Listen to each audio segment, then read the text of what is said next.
It began with a cardboard box. A simple, unassuming cardboard box that my grandson Ren had knocked over while chasing after the neighbor's cat that had wandered into my home. As colorful trinkets scattered across my living room floor, I heard my eldest daughter Imogen sigh heavily. Before we jump back in, tell us where you're tuning in from, and if this story touches you, make sure you're subscribed, because tomorrow I've saved something extra special for you. Mother, why do you insist on keeping all this? Junk? She gestured dismissively at the handmade items now strewn across my hardwood floors. 45 years of working, and this is what you have to show for it? Trinkets and crafts that belong at a yard sale? The words stung more than she knew.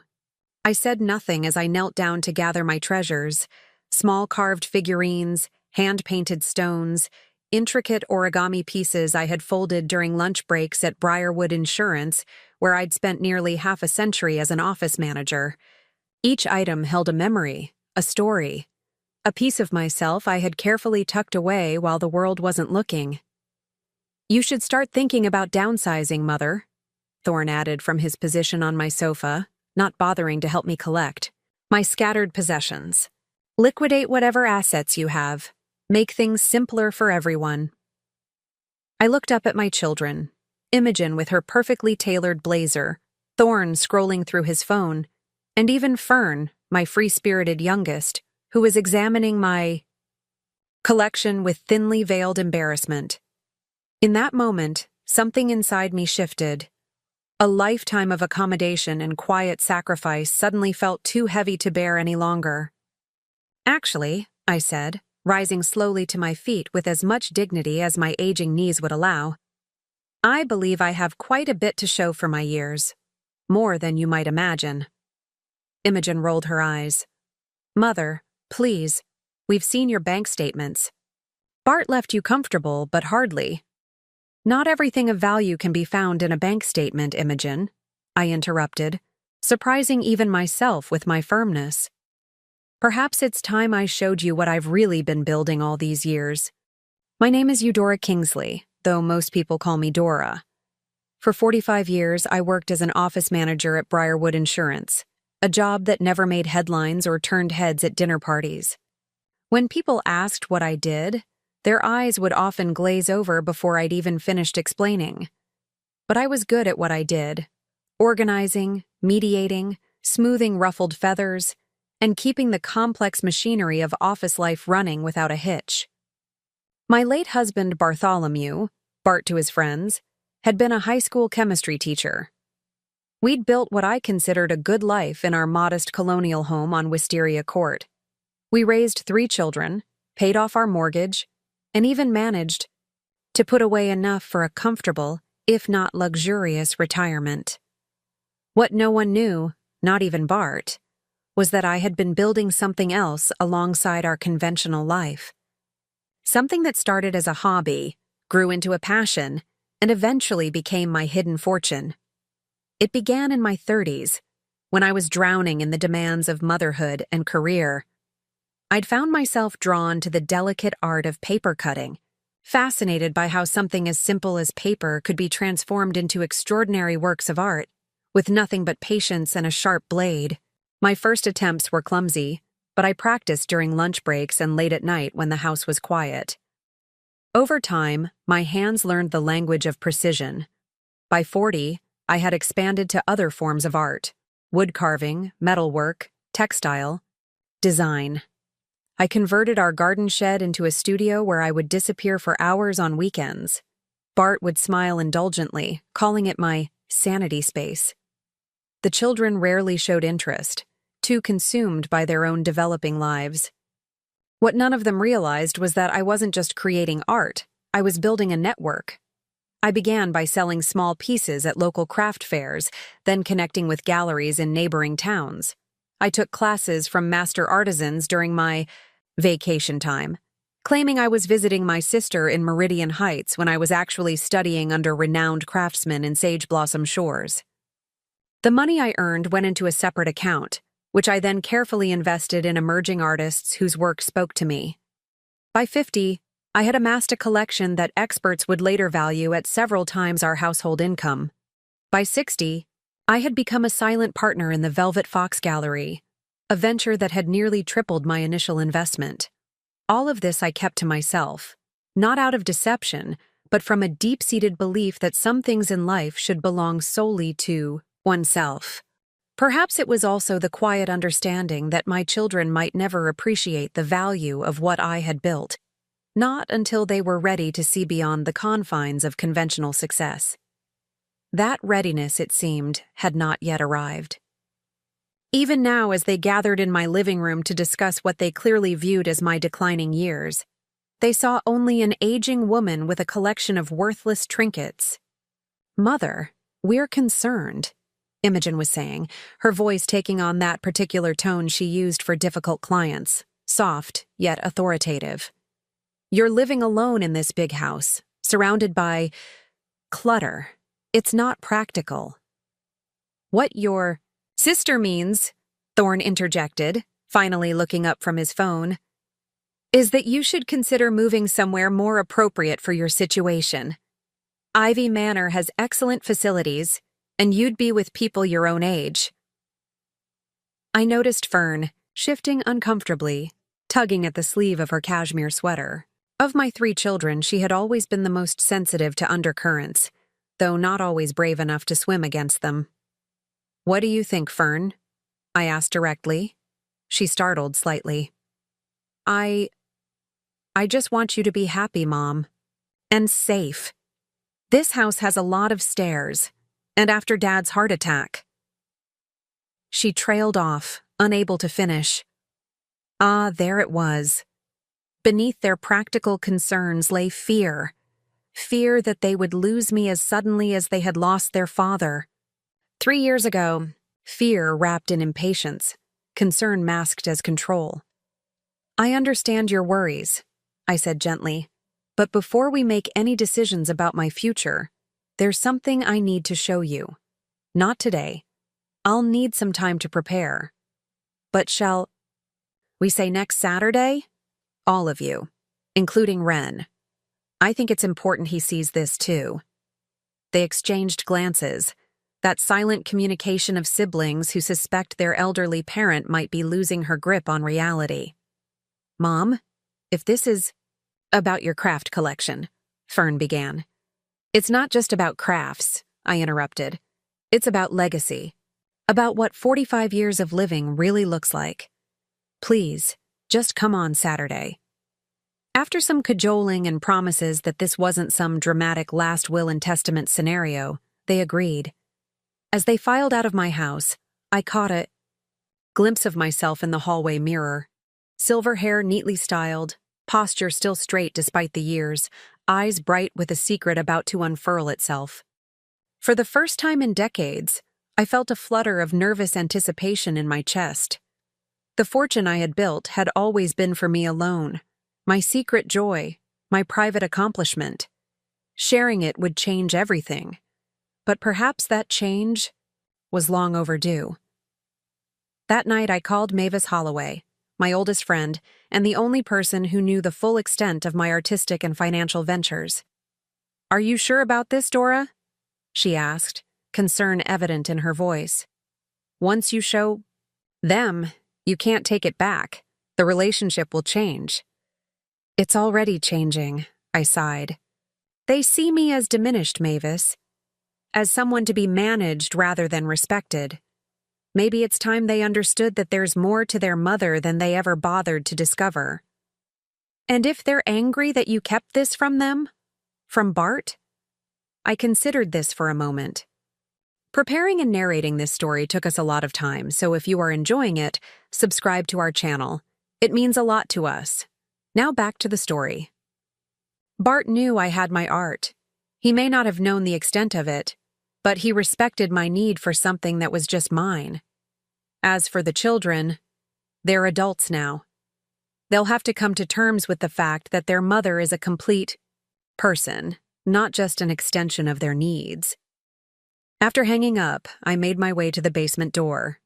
With a deep breath, I descended the stairs to what appeared to be a typical storage space. Boxes of holiday decorations, old furniture, the usual detritus of family life. But behind a seemingly solid wall of storage shelves was a hidden door, installed during a renovation 15 years earlier. Beyond that door lay the heart of my fortune, a climate-controlled room housing my most valuable art pieces, documentation of my investments, and the true measure of a lifetime spent creating beauty in secret moments stolen between responsibilities. I ran my fingers along the spines of leather-bound portfolios containing records of my acquisitions and sales. Tomorrow, I would begin the process of gathering evidence of my hidden life. By Saturday, I would be ready to reveal to my children exactly what their supposedly unremarkable mother had accomplished while they weren't looking. As I climbed back upstairs, I felt lighter somehow. Whether they approved or not, the truth of my life's work would finally see the light of day. And in that revelation, perhaps I would finally be seen, not as an aging woman with a collection of trinkets, but as an artist, an investor, a woman of vision and patience who had built something remarkable, one careful decision at a time. The week passed in a flurry of preparation. I contacted my attorney, Lenora Blackwell, to update my estate documents. I reached out to Jasper Thornfield, the director of the Velvet Fox Gallery, to arrange for the temporary transport of certain pieces. I even called my former apprentice, Zara Whitlock, who had gone on to become a respected sculptor with installations in capitals across Europe. By Friday evening, everything was in place. The basement room had been transformed into a showcase of my life's work, with my most significant pieces displayed alongside documentation of their provenance and value. A separate table held financial statements showing the growth of my investments over decades. Another displayed newspaper clippings and gallery announcements featuring my work under the pseudonym E.K. Wisteria that I had adopted early in my artistic career. That night, I slept fitfully, waking before dawn to the sound of rain pattering against my bedroom window. I made my way downstairs, brewed a pot of strong tea, and sat at my kitchen table, watching the sky lighten through the rain-streaked glass. "Well, Bart," I whispered to the empty chair across from me, "today's the day they find out who I really am. Wish me luck, old friend." As if in response, the rain suddenly stopped, and a shaft of early morning sunlight broke through the clouds, illuminating the kitchen in a warm, golden glow. I couldn't help but smile. Whatever happened today, I was ready. At precisely 10 o'clock, the doorbell rang. They had arrived. Standing on my porch were my 3 children, their expressions ranging from mild irritation, Imogen, to genuine curiosity, Fern. Thorn looked as if he'd rather be anywhere else, while little Wren bounced excitedly beside his mother, clearly viewing this unexpected family gathering as an adventure. "Good morning," I greeted them, trying to keep the nervousness from my voice. "Thank you for coming. Please come in." They filed into my living room, which I had deliberately left unchanged from their last visit. The same comfortable furniture, the same clutter they had criticized, the same modest home they had grown up in. I wanted the contrast of what they were about to see to be stark and undeniable. "Would anyone like coffee or tea before we begin?" I offered. "Mother, we've all made time in our busy schedules for this mysterious revelation of yours," Imogen said, checking her watch. "Perhaps we could get to the point?" I nodded, unsurprised by her impatience. "Of course. Please follow me." Instead of heading upstairs or toward my craft room as they might have expected, I led them to the basement door. Thorn frowned. "The basement? Mom, if this is about Dad's old chemistry equipment or something." "It's not," I said simply, opening the door and flicking on the light to reveal the ordinary-looking storage space beyond. "Please, just trust me for a few more minutes." They followed me down the stairs, exchanging glances that clearly communicated their concern about my mental state. When we reached the bottom, I moved toward the back wall of storage shelves and pressed a hidden switch. With a soft click, a section of the wall swung inward, revealing a gleaming steel door with a biometric lock. Mom? What in the world? Fern gasped. I pressed my thumb to the scanner and the lock disengaged with a soft beep. This, I said, pulling the door open, is what 45 years really looks like.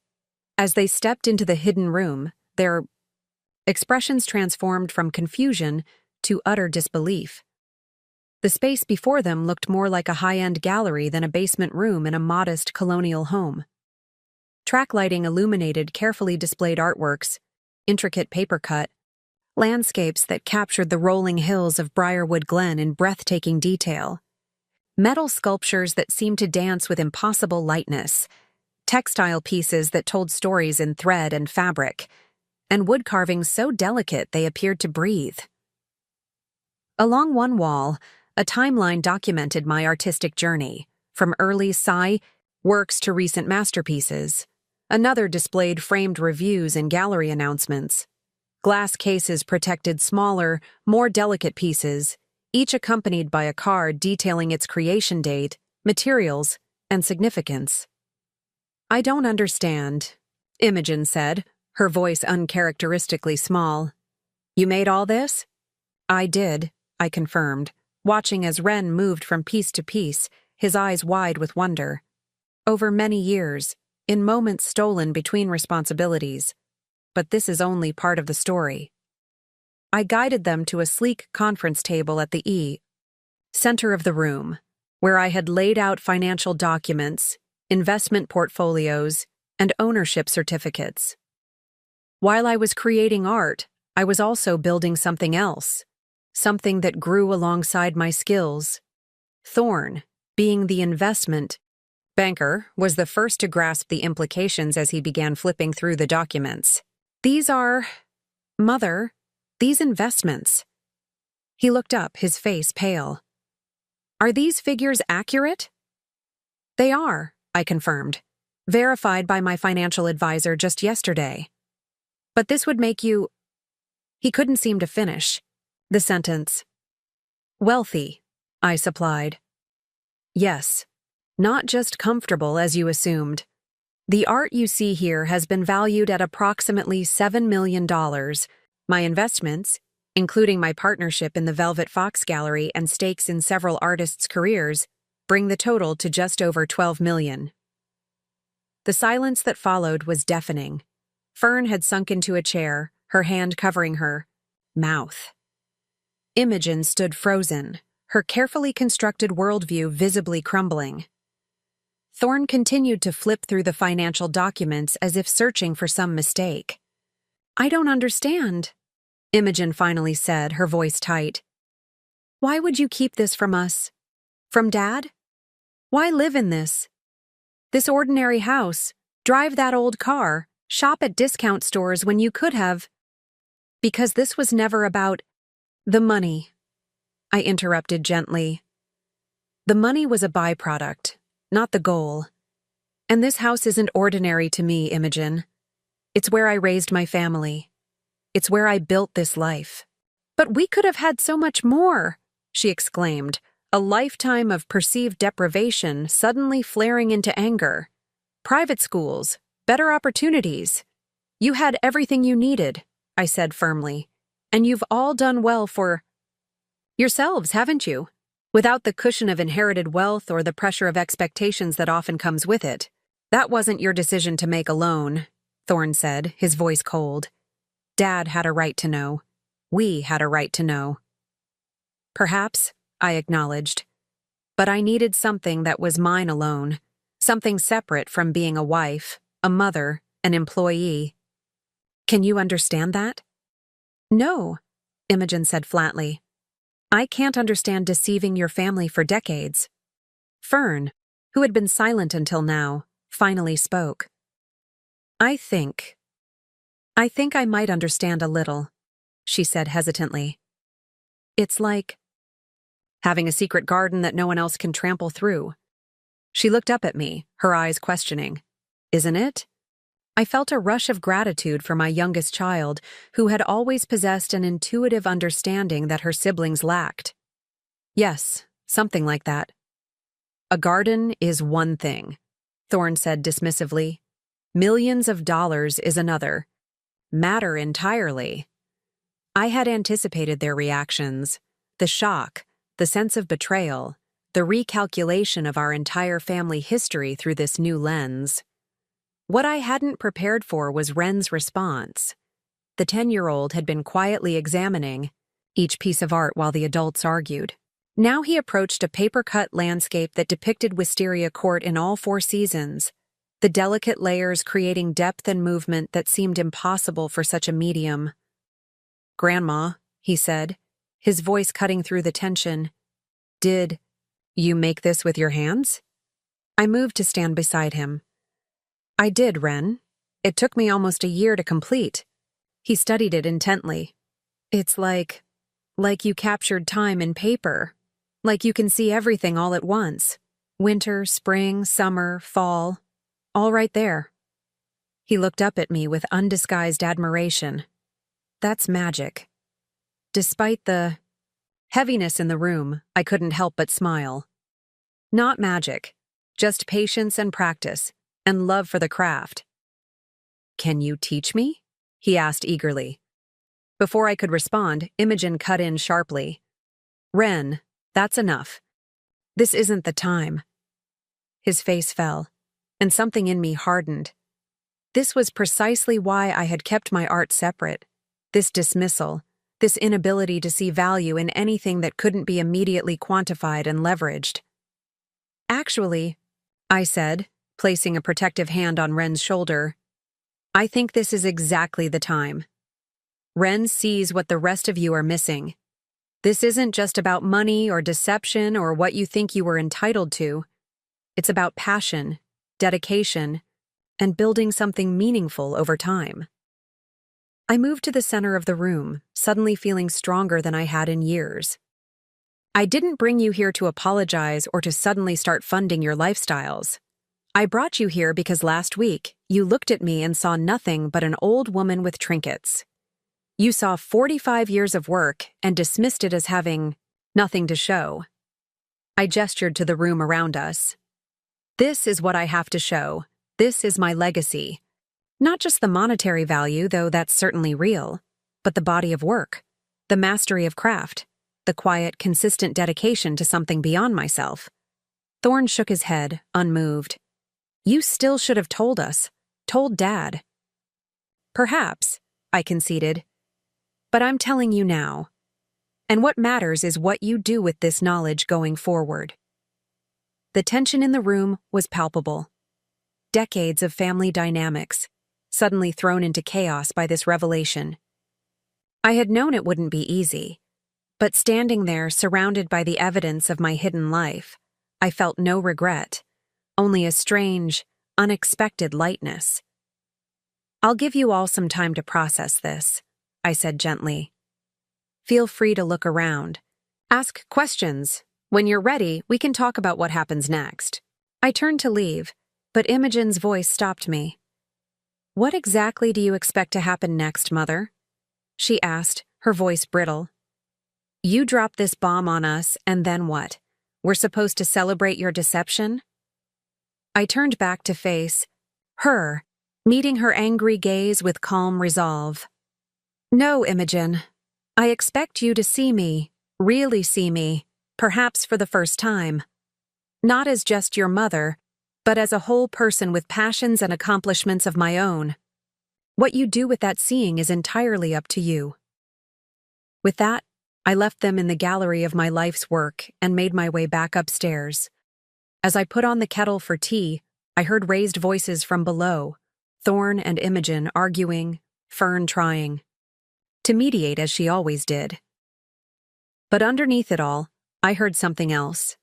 Ren's excited exclamations as he discovered each new piece. And in that sound, I found hope that at least one member of the next generation might understand what I had been building all these years. I remained in my kitchen as the minutes stretched into an hour, nursing a cup of tea that had long gone, cold. The muffled sounds from the basement had quieted, replaced by footsteps on the stairs. Imogen emerged first, her face composed into the careful neutrality she used during difficult business negotiations. Thorn followed, still clutching one of my financial portfolios, his expression torn between calculation and confusion. Fern came last, guiding Wren, whose eyes still shone with excitement. "Grandma, you're famous!" Wren exclaimed, rushing toward me. "I saw your other name on those fancy papers." I smiled, ruffling his hair. "Not famous exactly, just recognized in certain circles." "E.K. Wisteria," Fern said softly. "All this time, those pieces I've admired at the Velvet Fox Gallery, they were yours." I nodded. "Some of them, yes." Imogen cleared her throat. "Mother, we need to discuss the practical implications of what you've shown us. There are tax considerations, estate planning matters." "Always the executive," I interrupted gently. "Imogen, I've managed these affairs for decades. My financial and legal matters are in order. But surely now that we know, we should be involved in—" "No," I said firmly, surprising even myself with my decisiveness. "My fortune remains under my sole control. I've shown you its existence as a courtesy and to correct your misperception about my life's accomplishments, not to invite management." Thorn's eyes narrowed. "So why tell us at all? Why not just let us continue believing you had nothing to show for your life? What was the point of this? Revelation?" It was a fair question, one I had asked myself repeatedly over the past week. Why not simply continue as I had for decades, keeping my accomplishments private? "Because I'm tired," I said finally. "Tired of being underestimated. Tired of being seen as merely an extension of your father or as an aging burden. I wanted you to know who I really am, who I've always been, before it's too late." "And who exactly is that?" Imogen asked, her voice edged with sarcasm. "E.K. Wisteria, the secret millionaire artist. Or Dora Kingsley, the mother who deprived her family while hoarding wealth." Her words stung, but I refused to be provoked. "Both, neither. I'm simply a woman who built something meaningful alongside the life you witnessed. The question is whether you can accept that complexity." Fern stepped forward, placing a hand on my arm. "Mom, I think what Imogen means is that this is a lot to process. You're essentially asking us to rewrite our entire understanding of our family history." "No," I corrected her. "I'm asking you to expand your understanding, not rewrite it. Everything you knew about me was true. I was dedicated to my job, to your father, to all of you. I simply had another dimension you weren't aware of." Thorn shook his head. "Dad should have known. He was your husband." "Your father knew I was an artist," I said carefully. "He knew I sold pieces occasionally. He respected my need for that space in my life. Did he know the extent of my success or my investments? No. Because that part of my life was mine alone." "That's called a lie of omission," Imogen said flatly.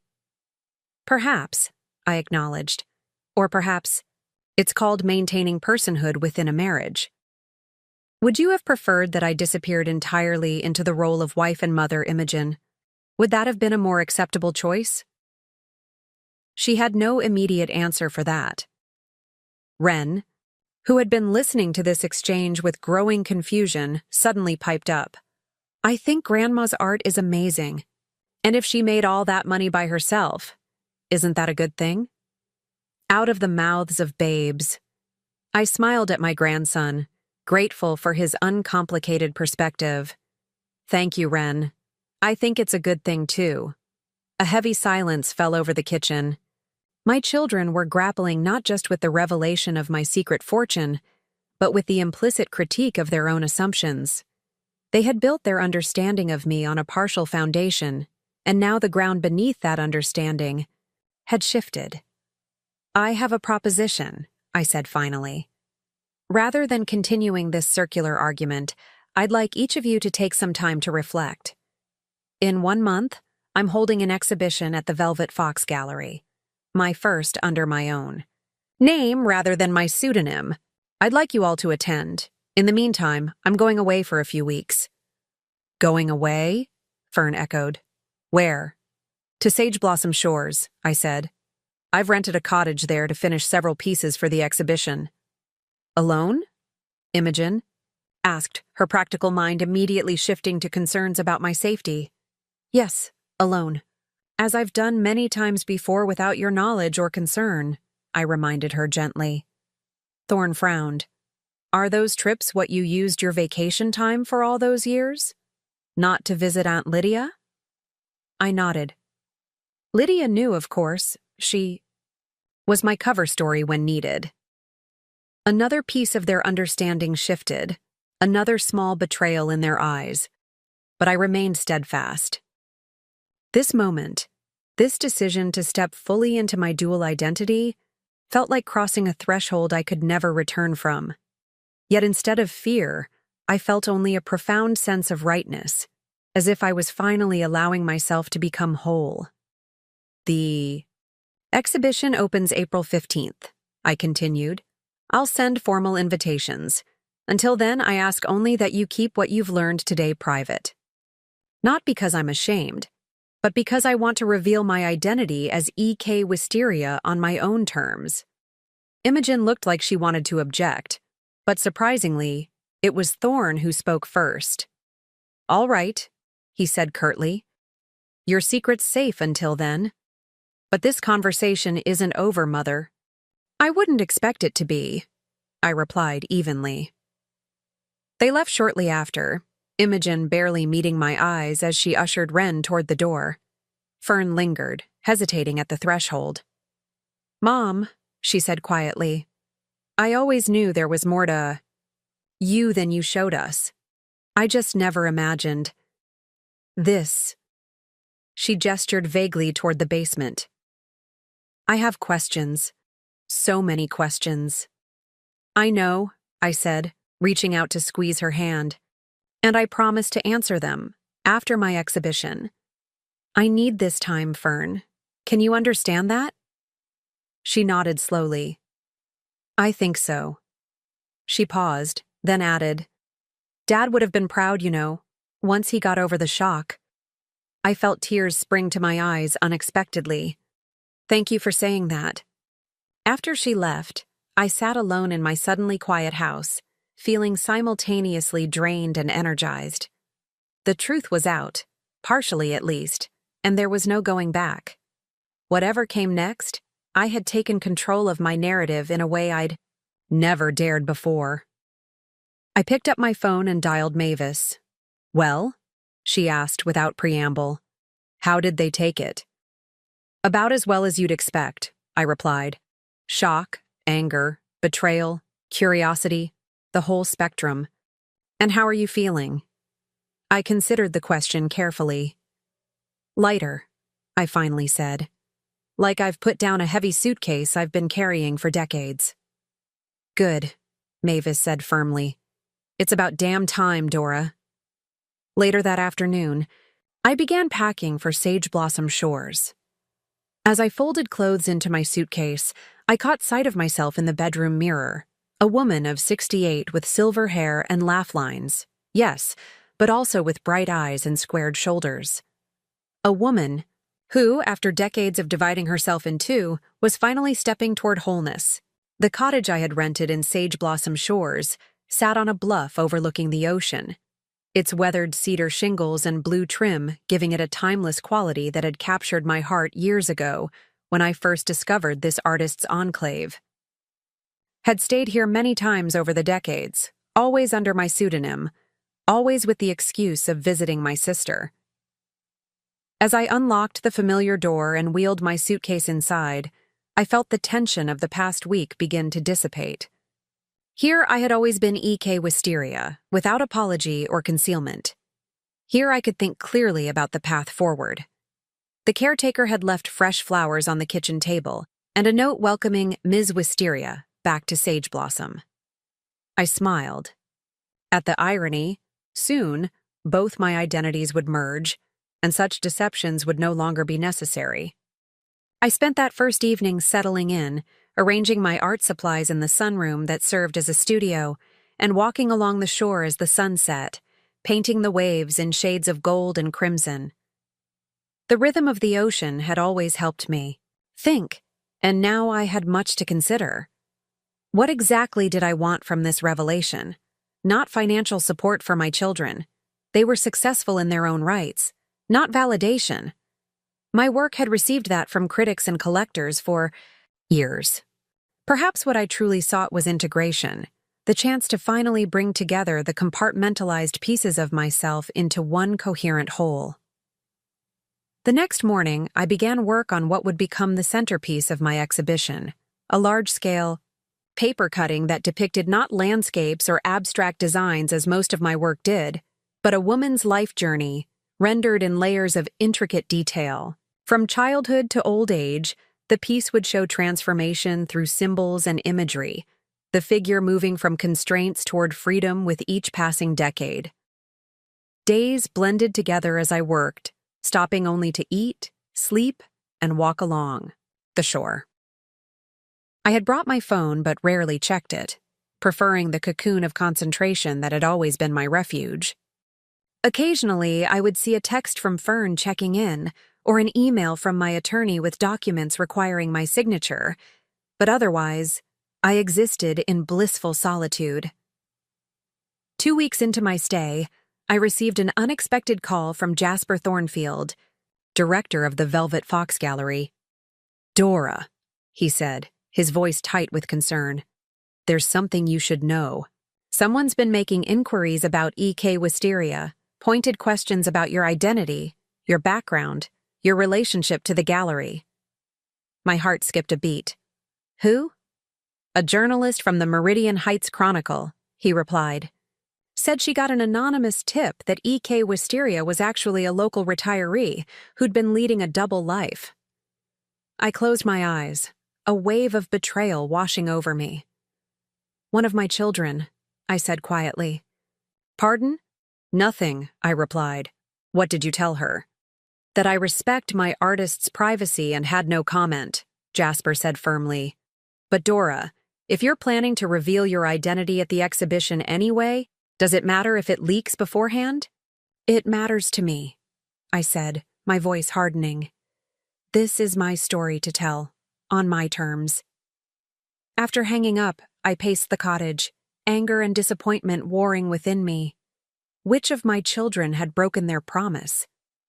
Imogen, still seething, about what she perceived as deception? Thorn, perhaps thinking the revelation would force me to include them in financial decisions. Or even Fern, possibly believing that bringing my story to light would somehow heal our family fractures. I picked up my phone, tempted to call each of them and demand answers. Instead, I set it down and returned to my studio. The piece I was creating, this visual autobiography, suddenly took on new urgency. If my story was going to be told, I would ensure that my own version existed first, rendered not in sensationalized headlines, but in the medium that had always expressed my truest self. For the next 3 days, I worked almost without stopping, my hands moving with practiced precision as I cut, layered, and assembled. When I finally stepped back to view the completed piece, I felt a profound sense of accomplishment. There, on the paper, in exquisite detail, was not just a woman's journey, but my journey, from constraint to freedom, from division to wholeness. On my final morning in Sage Blossom Shores, as I carefully packed my completed works for transport to the gallery, I received another call, this time from Mavis. "Have you seen it?" she asked without preamble. "Seen what?" "The article in the Chronicle," she replied. "About you, about E.K. Wisteria." My hands stilled. "No. How bad is it?" "Actually," Mavis said, her tone softening, "it's rather beautiful." Whoever spoke to the journalist clearly cares for you deeply. The piece talks about a woman of extraordinary talent who built 2 parallel lives, one devoted to family and community, the other to art and financial acumen. It's respectful, almost reverent. You should read it. Confused, I promised to look it up and ended the call. Opening my laptop, I quickly found the article. The Secret Life of E.K. Wisteria, Art, Identity, and the Courage to Create. As I began reading, tears sprang to my eyes. The article was indeed beautiful, thoughtful, nuanced, celebrating not just my artistic accomplishments, but the determination it had taken to carve out this space for myself in a world that often asked women to choose between family and personal fulfillment. And it had been written by Fern.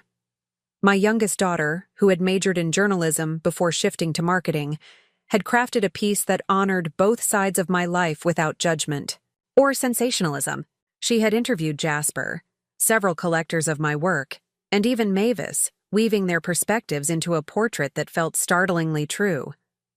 She hadn't exposed me, she had illuminated me. At the end of the article was a personal note. E.K. Wisteria will be revealing her true identity at an exhibition opening April 15th at the Velvet Fox Gallery.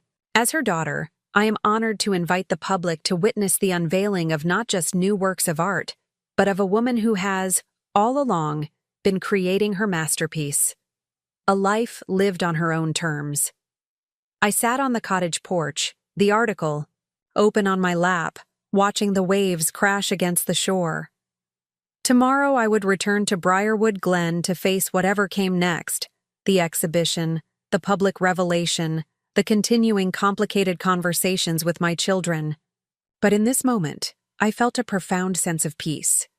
The decisive turning point had come. Not in my revelation to my children, but in my decision to finally, fully claim all parts of myself. Whatever happened next, I would face it as my complete self, Eudora Kingsley and E.K. Wisteria, mother and artist, caretaker and creator. No more compartments, no more divisions. Just me in all my complexity, stepping forward into the light. The drive back to Briarwood Glen gave me time to reflect on all that had transpired since that fateful day when Wren knocked over my box of treasures. In just a few weeks, the careful boundaries I had maintained for decades had dissolved. And I was stepping into uncharted territory, a world where my dual identities would merge into one authentic whole. As I pulled into my driveway, I noticed an unfamiliar car parked at the curb, sleek, expensive, with Meridian Heights license plates. For a moment I tensed, wondering if some journalist had tracked me down. Then the driver's door opened, and Imogen stepped out. My eldest daughter stood straight-backed beside her vehicle, her expression guarded as I approached. We hadn't spoken since the day of my revelation, and Fern's article had surely complicated matters further. "Mother," she said formally, "I hope your trip was productive." "It was, thank you," I replied, equally formal. "Would you like to come in?" She nodded curtly, following me into the house. Once inside, she remained standing in the living room, her posture rigid. "I read Fern's article," she said without preamble. "And?" I prompted, setting down my bags. "And I'm still processing it." She paused, choosing her words carefully. "I came to tell you that regardless of my personal feelings about your choices, I plan to attend your exhibition, as will Thorne and his wife." I studied my daughter, so composed, so controlled, yet I could see the conflict in her eyes. "Thank you," I said simply. "That means a great deal to me." Imogen shifted, slightly, her professional demeanor slipping just a fraction. "I also came to ask. That is, Wren has been asking nonstop about your art since our visit. He wants to learn. I thought perhaps." "I'd be delighted to teach him," I said, feeling a warmth spread through my chest. "Whenever you'd like to bring him over." She nodded, almost reluctantly. "He'll be pleased." Another pause, longer, this time. "Mother, I want you to know that while I don't agree with how you handled this, keeping secrets from Dad, from us, I do admire what you've accomplished." Coming from Imogen, this grudging acknowledgement was tantamount to a standing ovation. I smiled, recognizing the olive branch for what it was. Thank you, Imogen. Perhaps someday you'll understand why I made the choices I did. She straightened her jacket, her moment of vulnerability passing. Perhaps. In the meantime, Ren is free this Saturday morning if that works for your lesson. After she left, I stood in my living room, surrounded by the familiar possessions that had so recently been dismissed as clutter. Now, even Imogen was seeing them, seeing me, with new eyes. It was a beginning, however small. The weeks leading up to the exhibition were a whirlwind of activity. With my secret now partially public thanks to Fern's article, I no longer needed to compartmentalize my time. I spent mornings at the gallery with Jasper, arranging the exhibition space and discussing the catalog. Afternoons often found me working in my basement studio, which I had decided to keep as my creative space despite its discovery. On Saturdays, true to Imogen's word, Ren came for lessons. My grandson proved to have a natural affinity for paper art, his small fingers nimble and his imagination boundless. During our third session, as he carefully worked on a simple cutout design, he asked the question I had been expecting. "Grandma, why didn't you tell anyone you were famous? Didn't you want people to know you made beautiful things?" I considered how to explain complex adult choices to a 10-year-old mind. Sometimes, Ren, people need to keep parts of themselves private, not because they're ashamed, but because those parts are precious. Like a special treasure you want to protect. He frowned, concentrating on his cutting. "But now everyone will know it's your show, right? Aren't you scared?" "A little," I admitted. "But I'm also excited. It feels like the right time to share this part of myself with everyone." He looked up, his expression serious. "Mom's still mad at you, but she said your art is really valuable. She said you could have bought us a vacation house on the beach if you'd wanted to." I suppressed a smile at this glimpse into Imogen's private conversations. I suppose I could have. But I chose to invest in art instead, my own and others. That's the wonderful thing about growing up, Ren. You get to decide what matters most to you. "I think your art matters most to you," he said with childish certainty. "My art is very important to me," I agreed. "But so is my family, including you." He beamed, returning to his cutting with renewed enthusiasm. As I watched him work, I felt a sense of continuity I hadn't anticipated. The possibility that my artistic legacy might live on not just in galleries and collections, but in the hands of my own grandson. That evening, Fern came by with takeout from the Periwinkle Patisserie, our old favorite spot for comfort food. As we ate at my kitchen table, she finally asked the question I knew had been burning inside her since reading her article. "Was I right, Mom? About why you kept your art separate? About it being an act of courage rather than deception?" I reached across the table to squeeze her hand. Largely, yes, though the truth is always more complicated than can fit in a single article. Even one as beautiful as yours. "I want to understand," she said earnestly. "Not just for the article, but for me. For us." I took a deep breath, trying to articulate what I had never fully explained to anyone before. When I married your father, it was a different era. Women were expected to be wives and mothers first, with careers a distant second and personal passions barely registering at all. I loved your father dearly, and I wanted our family. But I also had this fire inside me. This need to create, to build something that was solely mine. I paused, gathering my thoughts. At first, my art was just a hobby, a small escape from the demands of daily life. But as it began to gain recognition, as collectors started buying, my pieces and galleries started showing interest, I faced a choice. I could bring my success into our family life, which would inevitably change the dynamics. Your father might have felt overshadowed, you children might have felt pressure or expectations, or I could keep it separate. And you chose separation, Fern murmured. I did, I acknowledged. Not from shame or deception, but to protect both worlds. My family life could remain normal, untouched by the complications of artistic success. And my artistic life could develop on its own merit, without being colored by my roles as wife and mother. But wasn't it exhausting? Fern asked. Living two lives? I considered this. Sometimes, but it was also exhilarating, like having a secret superpower. I smiled at the childish analogy.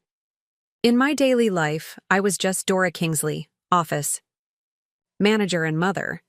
But in my art world, I was E.K. Wisteria, respected artist and savvy investor. Both were true, both were me, just different facets of the same person. Fern nodded slowly. I think I understand. But Mom, what I still don't get is why now? After all these years of separation, why bring your worlds together? It was the same question Thorne had asked, though with different intent. Why reveal the truth after so long? The answer had crystallized during my time in Sage Blossom Shores. Because at 68, I've finally realized that I don't want to die divided, I said simply. I want to experience the wholeness of myself while I still can. And I want the people I love to know me, truly know me, before it's too late. Tears glimmered in Fern's eyes. I'm glad, Mom. I think I've always wanted to know the real you. I just didn't realize there was so much more to discover. The night before the exhibition, I couldn't sleep. I sat in my studio, surrounded by the pieces that hadn't been transported to the gallery, running my fingers over the intricate cuts and folds that had defined my secret life for so long. Tomorrow, E.K. Wisteria would step from the shadows, revealing herself as Eudora Kingsley, retired office manager and grandmother. What would that integration feel like? Would I lose something precious in the revelation, or gain something even more valuable? My phone buzzed with a text from Mavis. Get some sleep, you old revolutionary. Tomorrow you make history. I smiled at her characterization. I wasn't trying to make history, just trying to become whole. Yet there was something revolutionary about it, I supposed. Standing up at 68 and declaring that I contained multitudes, that I refused to be defined, solely by my relationships to others, that I had built something significant through my own vision and effort. Morning came too quickly. I dressed with care in an outfit I had specifically chosen for the occasion, a tailored indigo suit that spoke to my professional side, paired with handcrafted silver jewelry created by an artist I had mentored, acknowledging my artistic connections. My hair, which I had worn in the same practical style for decades, I left loose around my shoulders, its silver length a statement of its own. Jasper had arranged for a car to take me to the gallery. As we pulled up to the Velvet Fox, I was startled to see a line of people waiting outside. Collectors, critics, and curious locals drawn by Fern's article and the promise of discovering the true identity of E.K. Wisteria. Ready? Jasper asked, offering his arm as we approached the entrance. As I'll ever be, I replied, taking a deep breath. Inside, the gallery had been transformed. My work from across the decades was displayed chronologically, creating a visual journey through my artistic development. The centerpiece, my paper autobiography, hung on the main wall, illuminated perfectly to showcase its intricate layers. Beside each piece was a small card with not only the title and medium, but a brief personal note about what was happening in my life when I created it. It's perfect, I whispered to Jasper. You're perfect, he replied with a wink. Now go hide in the back until I introduce you. Your family is already here. Sure enough, as I peeked into the main gallery space, I saw them. Imogen standing straight-backed near the entrance, Thorne and his wife examining one of my early pieces, Fern chatting animatedly with a journalist, and Wren darting excitedly between displays. They had all come, just as they promised. At precisely 7 o'clock, Jasper clinked a glass for attention, bringing the buzzing room to silence. Distinguished guests, collectors, members of the press, welcome to this historic exhibition, The Revelation of E.K. Wisteria. For over 30 years, the work of this remarkable artist has captivated collectors and critics alike with its precision, emotional depth, and technical innovation. Many have speculated about the identity of the reclusive E.K. Wisteria, whose rare appearances at exhibitions and unwillingness to be photographed only added to the mystique. He paused, surveying the rapt audience. Tonight that mystery ends. It is my profound honor to introduce you to the woman behind the pseudonym, a woman who has built an extraordinary body of work while simultaneously maintaining a full life as a professional, a wife, a mother, and a grandmother. My heart hammered in my chest as I prepared to step forward. Ladies and gentlemen, I present to you E.K. Wisteria, Ms. Eudora Kingsley. As I stepped into the gallery, the crowd erupted in applause. Cameras flashed, voices murmured in surprise, and critics who had reviewed my work for years stared in undisguised shock at the silver-haired woman before them. But I had eyes only for my family. Fern was beaming, pride radiating from her entire being. Thorne looked grudgingly impressed, his wife whispering questions in his ear. And Imogen, my critical, practical Imogen, stood with one hand over her mouth, tears streaming down her face. I moved to the center of the room, accepting a microphone from Jasper with hands that trembled only slightly. "Thank you all for coming," I began. "For many years, I've lived what might seem like two separate lives: Eudora Kingsley, office manager and mother, and E.K. Wisteria, artist and collector. But they were never truly separate. They were always two expressions of the same woman, the same heart, the same vision." I gestured to the autobiographical piece behind me. This work, which I've titled Integration, represents my journey toward wholeness. Each layer shows a different aspect of my life: family, career, art, personal growth, all interconnected, all essential to who I am. My voice grew stronger as I continued. I stand before you today not as someone who has been hiding, but as someone who has been becoming. It took me 68 years to be ready for this moment of integration, and I'm grateful to share it with all of you, especially my family, who are learning, perhaps for the first time, that their mother and grandmother contains depths they never imagined. The speech continued with acknowledgments and artistic explanations, but those opening words were the most important: my declaration of wholeness, my claim to complexity.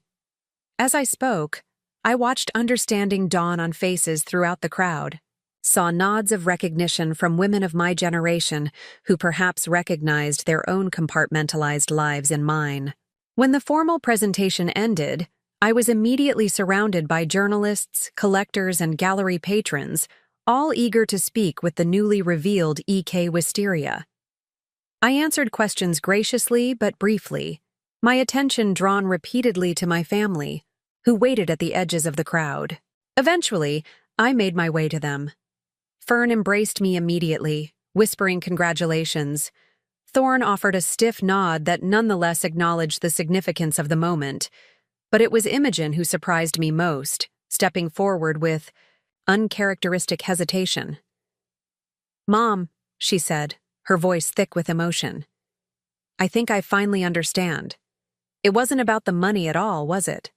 It was about having something that was entirely yours in a world that wanted to claim every piece of you." I felt tears spring to my eyes at her insight. "Yes," I whispered. "Exactly that." She nodded, a lifetime of misunderstanding beginning to clear. "Your work is extraordinary. I've been to dozens of galleries, seen hundreds of pieces, but nothing like this." She gestured to the autobiographical piece. "It's like looking into your soul." "That's exactly what it is," I confirmed. "My soul, rendered in paper and light." Ren tugged at my sleeve. "Grandma, everyone's talking about you. That lady over there said you're a visionary master. And that man called you the most important paper artist of your generation. Are you famous now? I laughed, ruffling his hair. I suppose I am, in certain circles. But I'm still your grandma who burns cookies and forgets where she put her glasses. Can I tell my friends at school? Of course you can. As the evening progressed, I moved between worlds, artist, grandmother, businesswoman, no longer needing to keep them separate. The transformation I had begun when I decided to reveal my secret was completing itself in this public integration, this claim to my whole self. Later, as the crowd thinned and the evening wound down, I found myself standing before my autobiographical piece, studying the intricate layers that represented my journey. A presence beside me made me turn. Vivica Sterling, my former colleague who had always seemed to have more. To be more. Eudora, she said, her voice tinged with something between admiration and envy. All these years, and I never knew. You were always so ordinary at the office. I smiled at the unintended insult. Sometimes the most extraordinary things hide in ordinary packages, Vivica. She studied the piece before us. How much is this selling for? It's not for sale, I replied. This one stays with me. Everything has a price, she insisted, the old competitiveness flaring. Not everything, I said gently.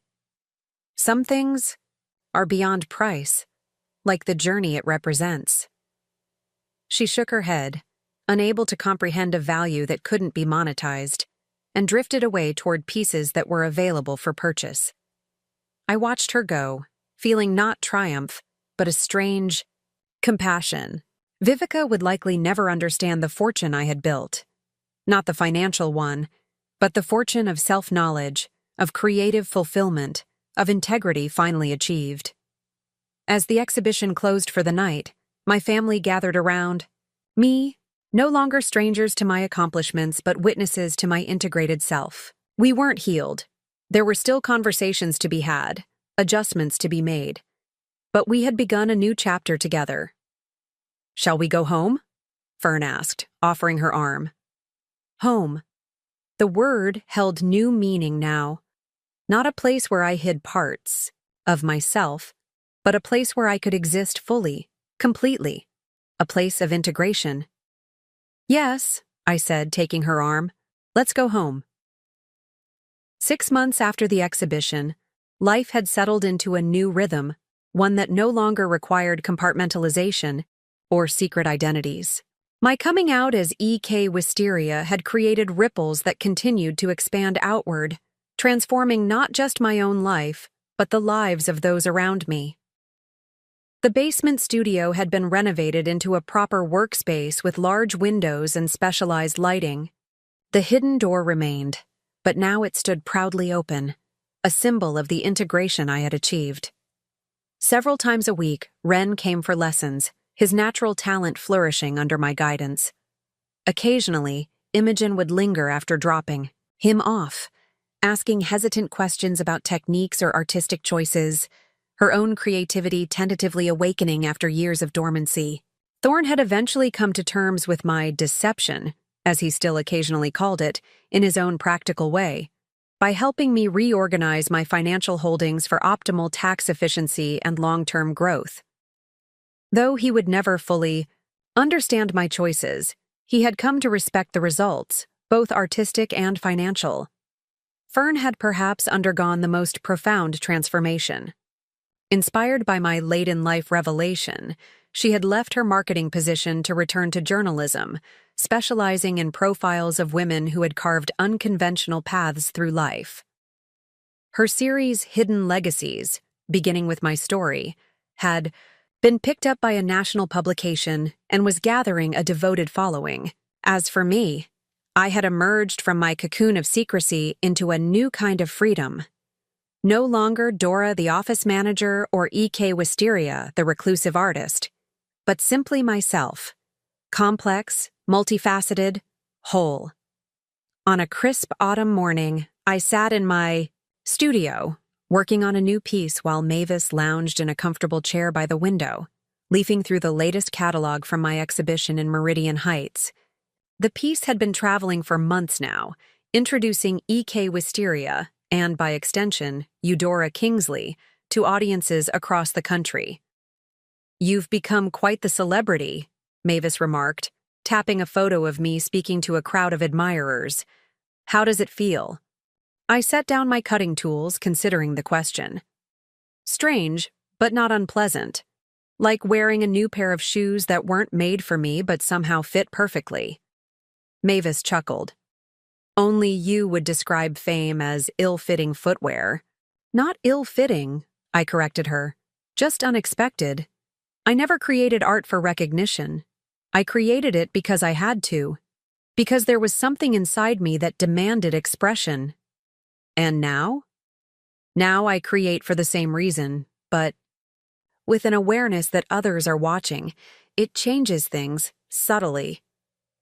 The doorbell rang, interrupting our conversation. Mavis raised an eyebrow. "Expecting company?" "Imogen is dropping off some paperwork," I explained, setting aside my work, "and heading downstairs." But when I opened the door, it wasn't Imogen who stood on my porch, but Vivica Sterling, looking uncomfortable and out of place. "Vivica?" I said, unable to hide my surprise. "This is unexpected." She shifted her weight, clutching an expensive handbag. "May I come in? I won't take much of your time." Curious, I stepped aside to let her enter.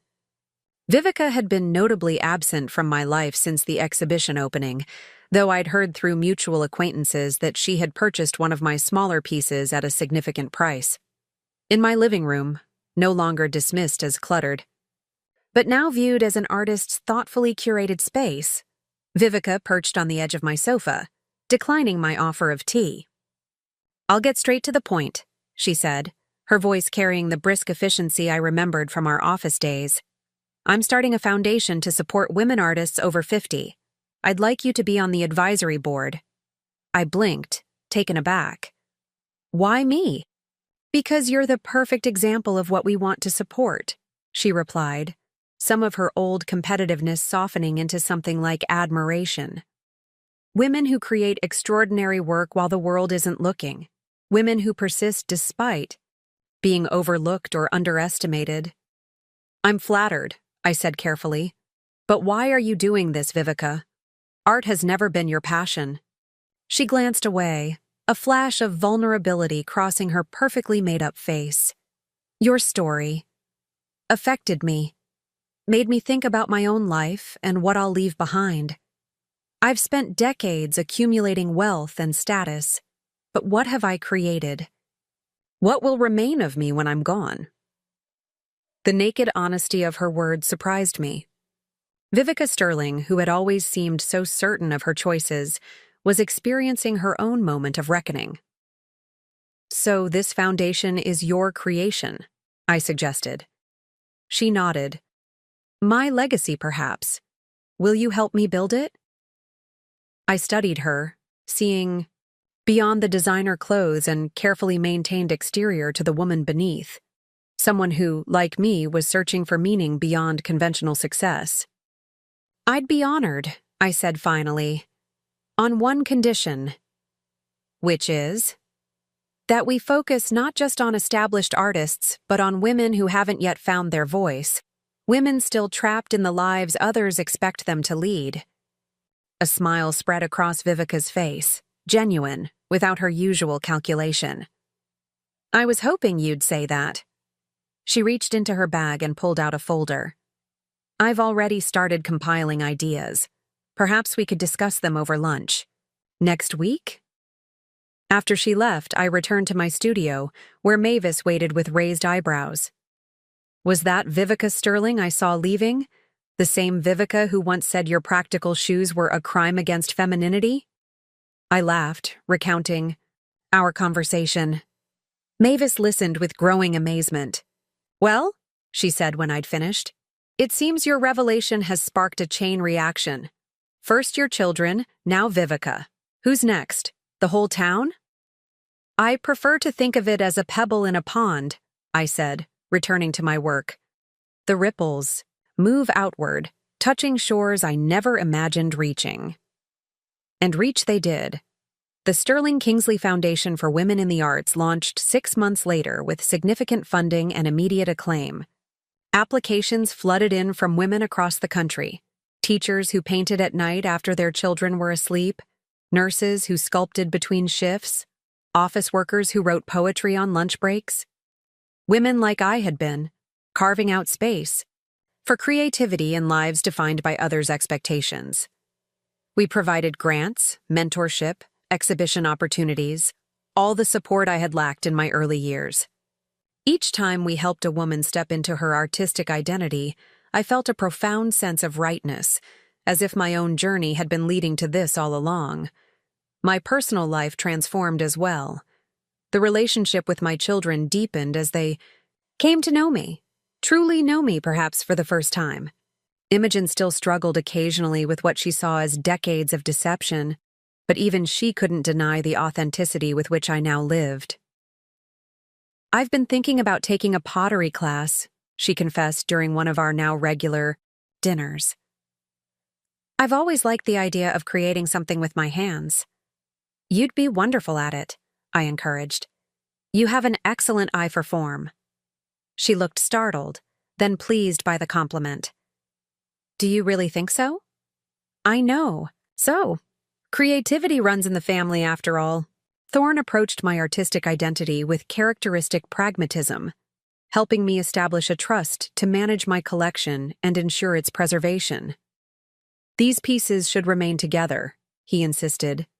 "They tell a story that would be lost if they were scattered." I was touched by his understanding of what my work represented. Not just financial value, but a narrative woven through decades of hidden creation. Fern's Hidden Legacies series had expanded beyond my story, to include dozens of women who had built extraordinary lives beneath the radar of public recognition. She had recently received a book deal, and her editor was pressing for me to write the foreword. "You started all this, Mom," she said during a visit to my studio. "Your courage in stepping forward inspired these other women to share their stories." "It wasn't courage so much as necessity," I admitted. "I couldn't bear the division any longer." "That's exactly what courage is," she countered. "Doing what's necessary, even when it's terrifying." Perhaps she was right. There had been courage in my decision to reveal myself, to risk judgment, and misunderstanding for the sake of wholeness. And there was courage in the choices I continued to make, to teach, to mentor, to create without certainty of outcome or acclaim. One Tuesday afternoon, I received an unexpected call from Jasper Thornfield. "Dora, darling, are you sitting down? The Museum of Modern Art wants to acquire Integration for their permanent collection." I nearly dropped the phone. "But it's not for sale. I've been clear about that." I know, he said, excitement bubbling in his voice. "But this is the MoMA, Dora. They're offering to commission a reproduction for you to keep while displaying the original. They want to include it in their upcoming exhibition on lived experiences in visual form. It's an extraordinary honor." I sat in silence, absorbing the magnitude of what he was proposing. My autobiographical piece, my visual journey from division to wholeness, preserved and shared with generations to come. "Dora, are you still there?" "Yes," I said finally. "Tell them yes, but with one condition. Name it. The piece must be credited to Eudora Kingsley, not E.K. Wisteria. It's time to let the pseudonym go entirely." He chuckled. "I had a feeling you'd say that. I'll make the arrangements." That evening, I walked along Wisteria Court as the sun set, painting the familiar neighborhood in shades of amber and gold. So much had changed in the year since my revelation, yet the street remained the same. Ordinary houses filled with ordinary people, each containing worlds of complexity beneath their conventional exteriors. How many others were living divided? Lives? How many harbored talents and passions unseen by those closest to them? The thought filled me with both sadness and hope. Sadness for the constraints that led to such divisions, hope for the possibility of integration and wholeness. When I returned home, I found a package on my porch with a note from Ren. "For your new studio. Love, your apprentice." Inside was a handcrafted nameplate for my door, the letters precisely cut from wood and painted in vibrant colors. Eudora Kingsley, artist. Tears sprang to my eyes as I ran my fingers over the careful workmanship. My grandson had created this with his own hands, with skills I had taught him. Whatever else my revelation had accomplished, this tangible connection across generations felt like its most precious outcome. The following week brought another surprise, an invitation to speak at Briarwood Community College's commencement ceremony. The dean's letter explained they wanted to honor me as both a longtime community member and a newly recognized artistic voice. "Your story embodies the principles we hope to instill in our graduates: persistence, creativity, and the courage to define success on one's own terms." I accepted, though public speaking had never been my forte. As I worked on my address in the weeks leading up to the ceremony, I found myself reflecting on the nature of legacy. What message did I want to leave with these young people, many of whom were just beginning to shape their adult identities? The day of the ceremony dawned bright and clear. From the stage, I could see my family seated together in the audience: Imogen, Thorne and his wife, Fern, and Ren, all watching with varying degrees of pride and nervousness. Mavis sat beside them, giving me a thumbs up as I approached the podium. "Good afternoon," I began, my voice stronger than I expected. "My name is Eudora Kingsley. For most of my life, I was known in this community as an office manager at Briarwood Insurance, a wife, a mother, and more recently, a grandmother. What almost no one knew was that I was also E.K. Wisteria, an artist whose work hung in galleries and private collections across the country." I paused, looking out at the sea of young faces. I stand before you as someone who lived a divided life for decades, creating beauty in secret while fulfilling more conventional roles in public. I don't share this as a model to follow, but rather as a cautionary tale about the cost of compartmentalization and the power of integration. As I spoke, I could see recognition dawning in some faces, not of my specific story, which had been widely covered in local media, but of the universal experience of hiding parts of oneself to meet others' expectations. The world will often ask you to be less than you are, less complex, less challenging, less fully human. It will encourage you to fit neatly into categories and roles that make others comfortable. The greatest challenge of your lives may not be achieving external success, but rather maintaining your internal wholeness in the face of these pressures. I spoke of my journey toward integration, of the freedom that came with finally living as my complete self. I acknowledged the privilege that had allowed me to build my secret fortune: uninterrupted time, financial stability, the support of key individuals who kept my confidence. And I challenged the graduates to create communities where such divisions would be unnecessary, where authenticity would be valued above conformity. My fortune was never primarily financial, though that aspect has received much attention, I concluded. My true fortune was the ability to create, to translate my vision into tangible form, to leave behind objects that embody my perspective and experience. We all have this capacity for creation, though it takes different forms for each of us. My wish for you is that you discover your own creative voice and find the courage to use it openly, without division or fear. The applause that followed was thunderous. As I returned to my seat, I caught sight of my family: Fern wiping away tears, Thorne nodding with unusual emotion, Imogen sitting straight-backed but with unmistakable pride in her eyes. Later, at a small celebration dinner at Periwinkle Patisserie, my family presented me with a gift: a custom-designed pendant featuring a miniature paper cutting under glass, created by Ren with help from a jeweler friend of Fern's. So you can always carry your art with you, Ren explained as he fastened it around my neck. I touched the pendant, deeply moved by the thoughtfulness of the gift. It's perfect. As we ate and talked, I observed the subtle shifts in our family dynamic, the new respect in Imogen's gaze, the genuine interest as Thorne asked about my next artistic project, the easy camaraderie between Fern and me as fellow creators. We were building something new together, a relationship based on authentic knowledge rather than partial understanding. The following morning, I woke early and made my way to my studio, drawn by the quiet joy of creation that had sustained me for decades. The piece I was working on, a complex exploration of intergenerational connection, lay waiting on my work table. As sunlight streamed through the windows, illuminating my tools and materials, I felt a profound sense of rightness. This was my place in the world, not hidden away, but fully integrated into the fabric of my life. The door to my studio stood open, the nameplate Ren had created prominently displayed. No more secret identities, no more compartments. Just me, in all my complexity, doing the work I was born to do. A knock at the open door made me look up. Imogen stood there, uncharacteristically hesitant. "May I watch you work for a while?" she asked. "I've never really seen the process." I smiled, gesturing to the chair beside my work table.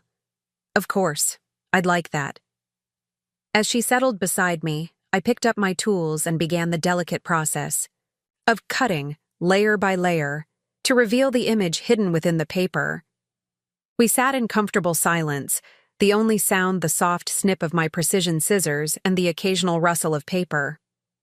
"It's like magic," Imogen said finally, watching as a form began to emerge from the layers of white, creating something from nothing. "Not from nothing," I corrected gently. "From everything. Experience, observation, imagination, skill. Nothing. We create comes from void. It all builds on what came before." She considered this, watching my hands move with practiced precision. "I think I'm beginning to understand why you needed this so much. It's not just about making beautiful things. It's about expressing something that can't be said any other way." "Exactly," I said, pleased by her insight. "Each piece is a conversation I'm having with myself and with the world, a way of making visible what would otherwise remain unseen. Like you," she said softly, "making yourself visible after all these years." I set down my tools and turned to face my eldest daughter, seeing in her expression a new openness, a willingness to truly see me. "Yes," I agreed. "Exactly like that." In the months that followed, my life continued to unfold in ways I could never have predicted when I first decided to reveal my secret fortune. The Sterling Kingsley Foundation flourished, supporting women artists across the country. My work gained recognition beyond the art world, sparking conversations about creativity, identity, and the unacknowledged contributions of older women. I began teaching regular workshops at Briarwood Community College, guiding students of all ages through the techniques I had spent decades perfecting. Many of my students were women my age or older, inspired by my story to finally pursue creative passions they had set aside for family or career. "I never thought I could start something new at 65, one woman confessed during a class. "But you showed me it's never too late to become who you really are." Her words struck a chord with me. Becoming who you really are? Wasn't that the journey we were all on, regardless of age or circumstance? Not discovering some fixed, immutable self, but rather continuously creating and integrating the various aspects of our beings into an authentic whole. My relationship with my children continued to evolve, sometimes in unexpected ways. Thorne, my practical investment banker son, surprised me by signing up for a woodworking class. "I've spent my career moving numbers around," he explained when I expressed surprise. "I want to know what it feels like to create something tangible." Imogen began taking pottery lessons, her natural perfectionism both a hindrance and a help as she learned to work with clay.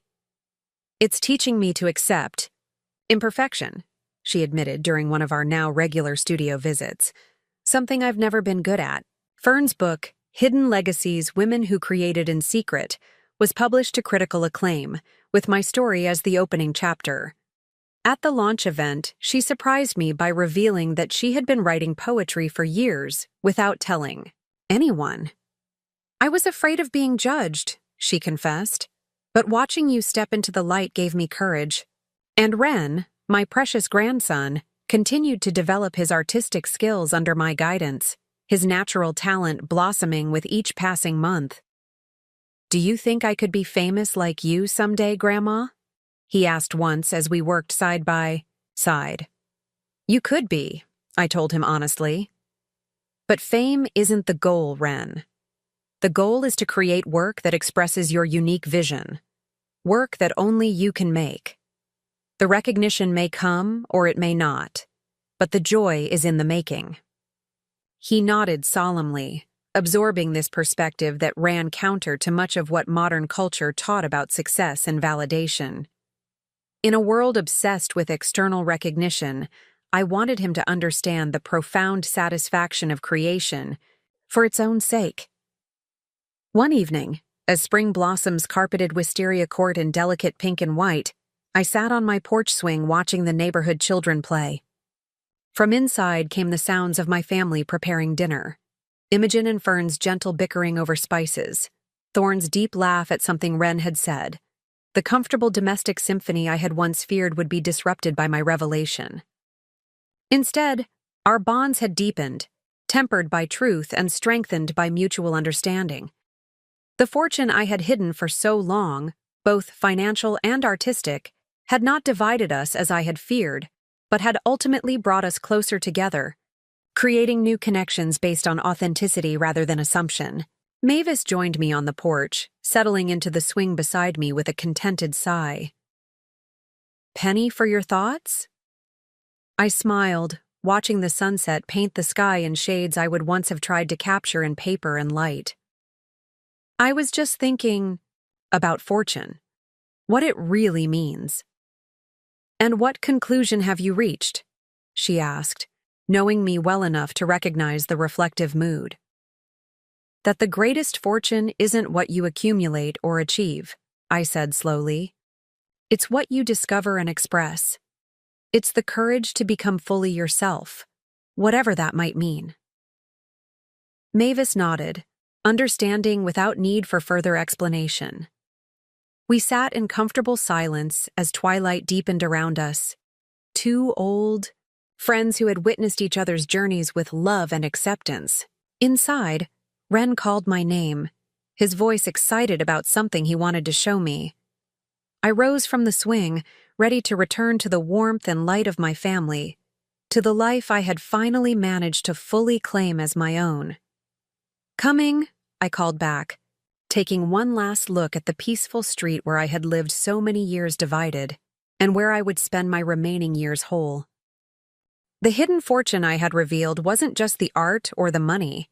It was the freedom that came with integration, with stepping fully into my authentic self after decades of compartmentalization. It was the legacy I would leave not just in galleries and collections, but in the lives I had touched, in the example I had set for my children and grandson, in the women I had inspired to claim their own creative voices.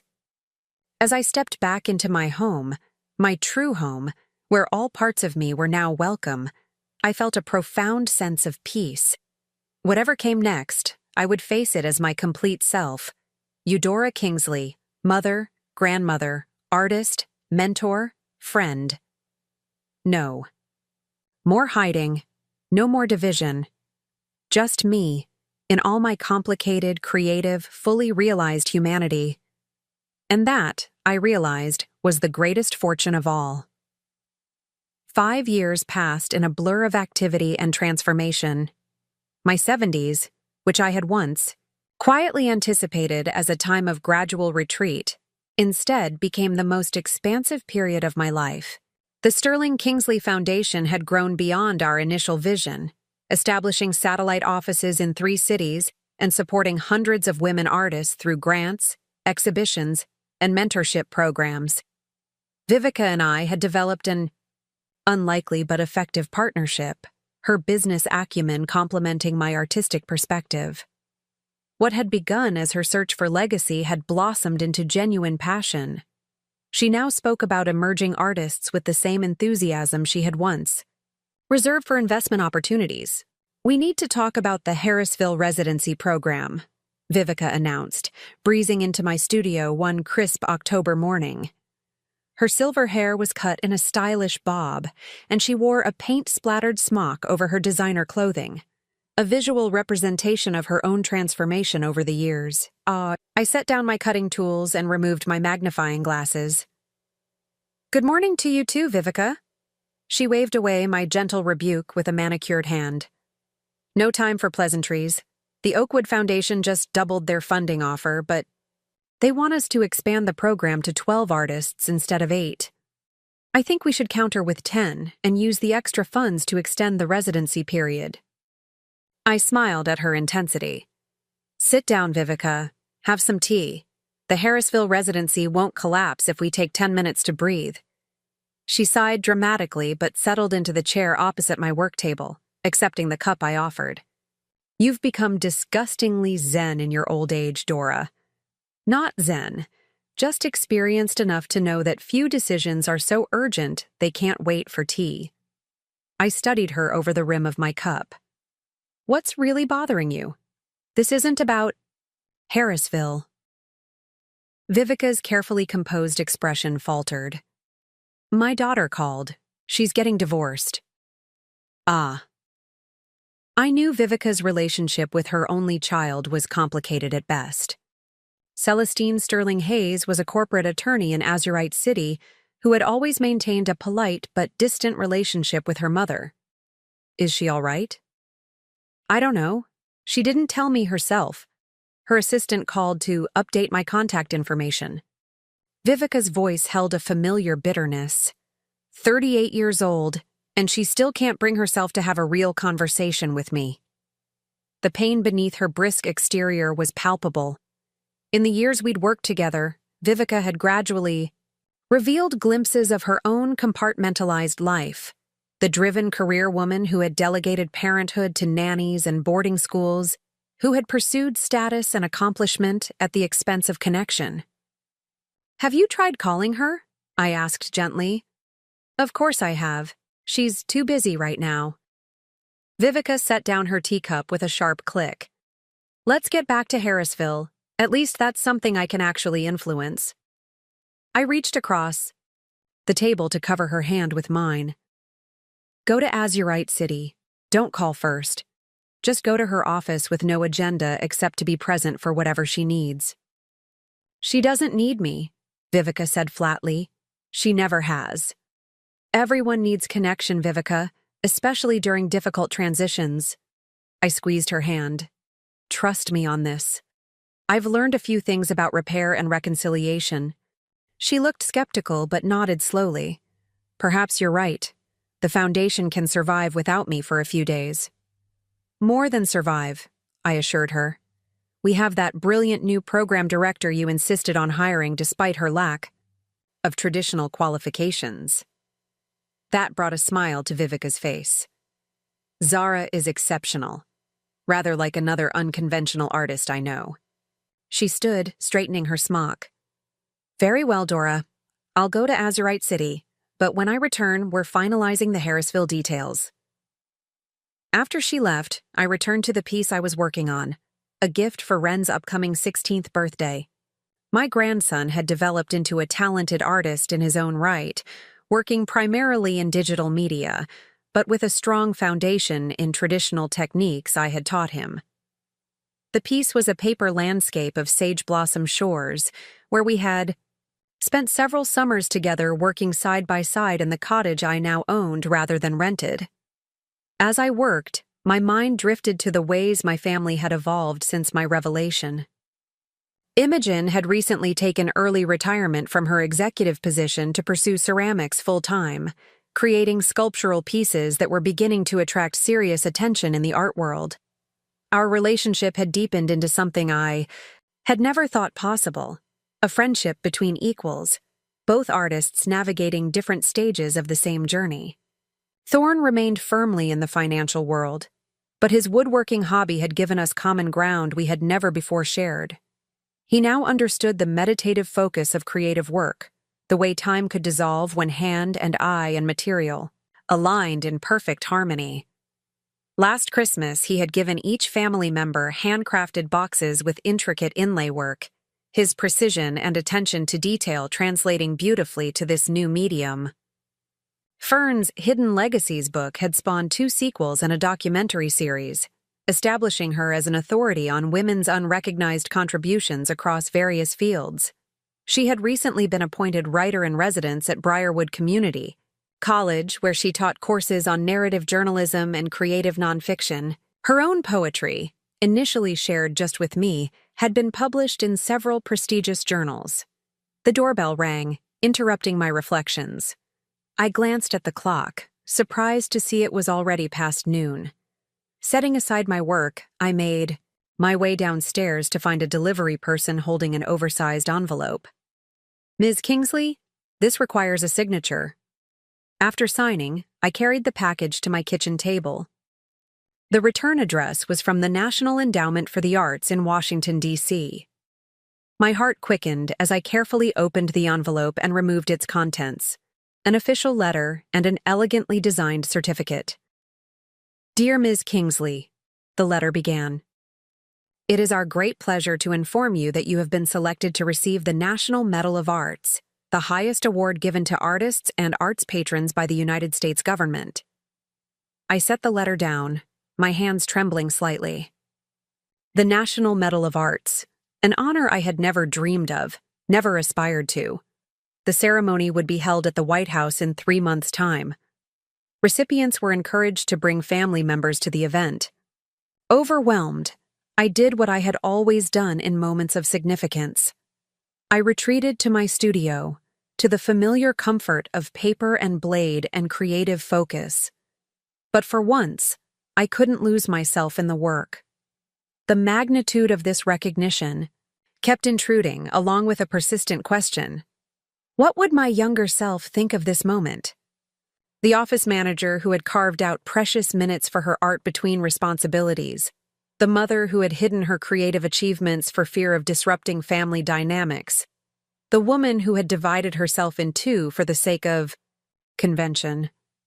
I called Mavis, who responded with characteristic bluntness. "Of course they're honoring you. It's about damn time the establishment caught up with what some of us have known for decades."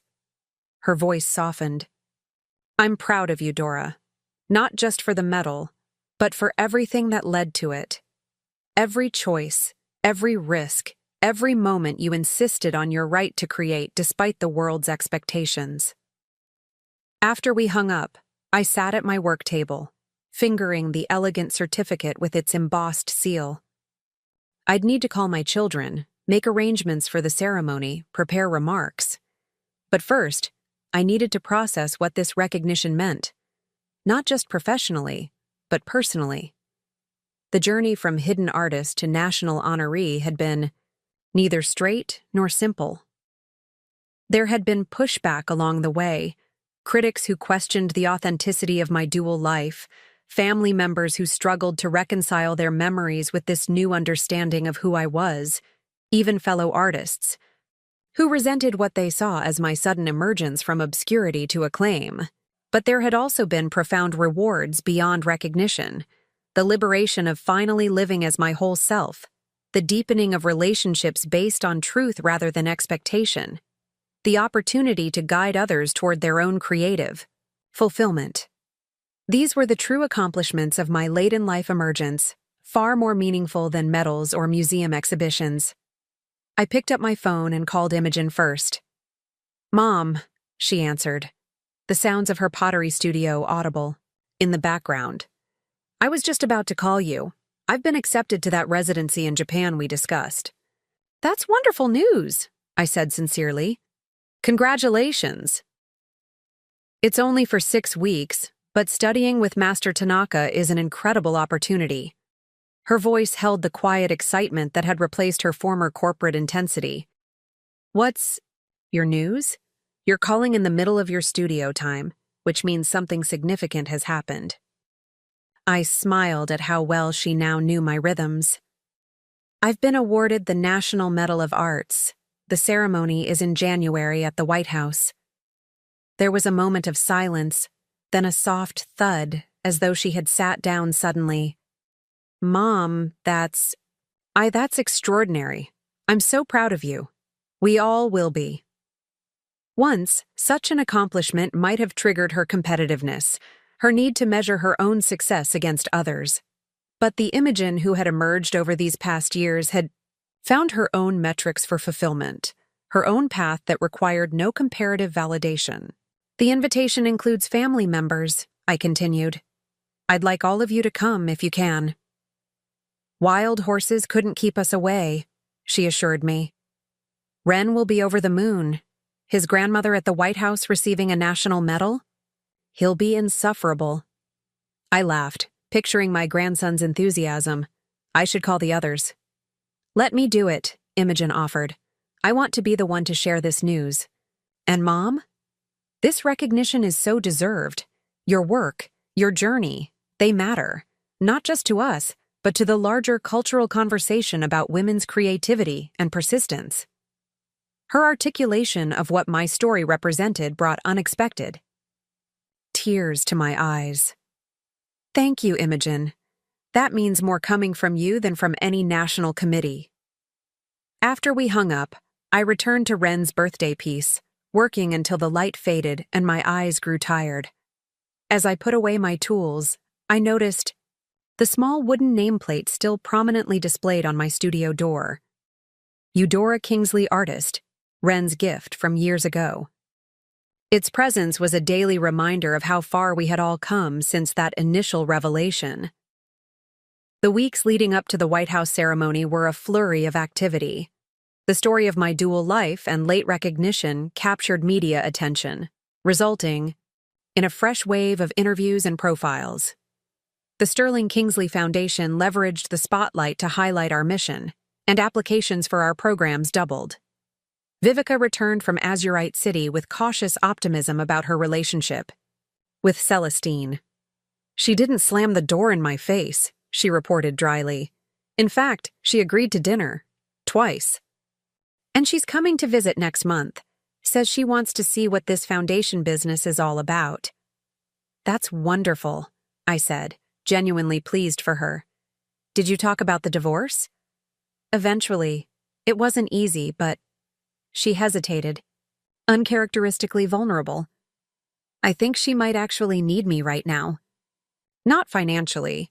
She's doing fine in that department, but emotionally. It seems her husband left her for his research assistant. Ah, history repeating itself. I knew that Vivica's ex-husband had left her for a younger colleague decades earlier. She nodded. The parallels weren't lost on either of us. But this time, instead of telling her to toughen up and move on like I did after my divorce, I just listened. And somehow, that made all the difference.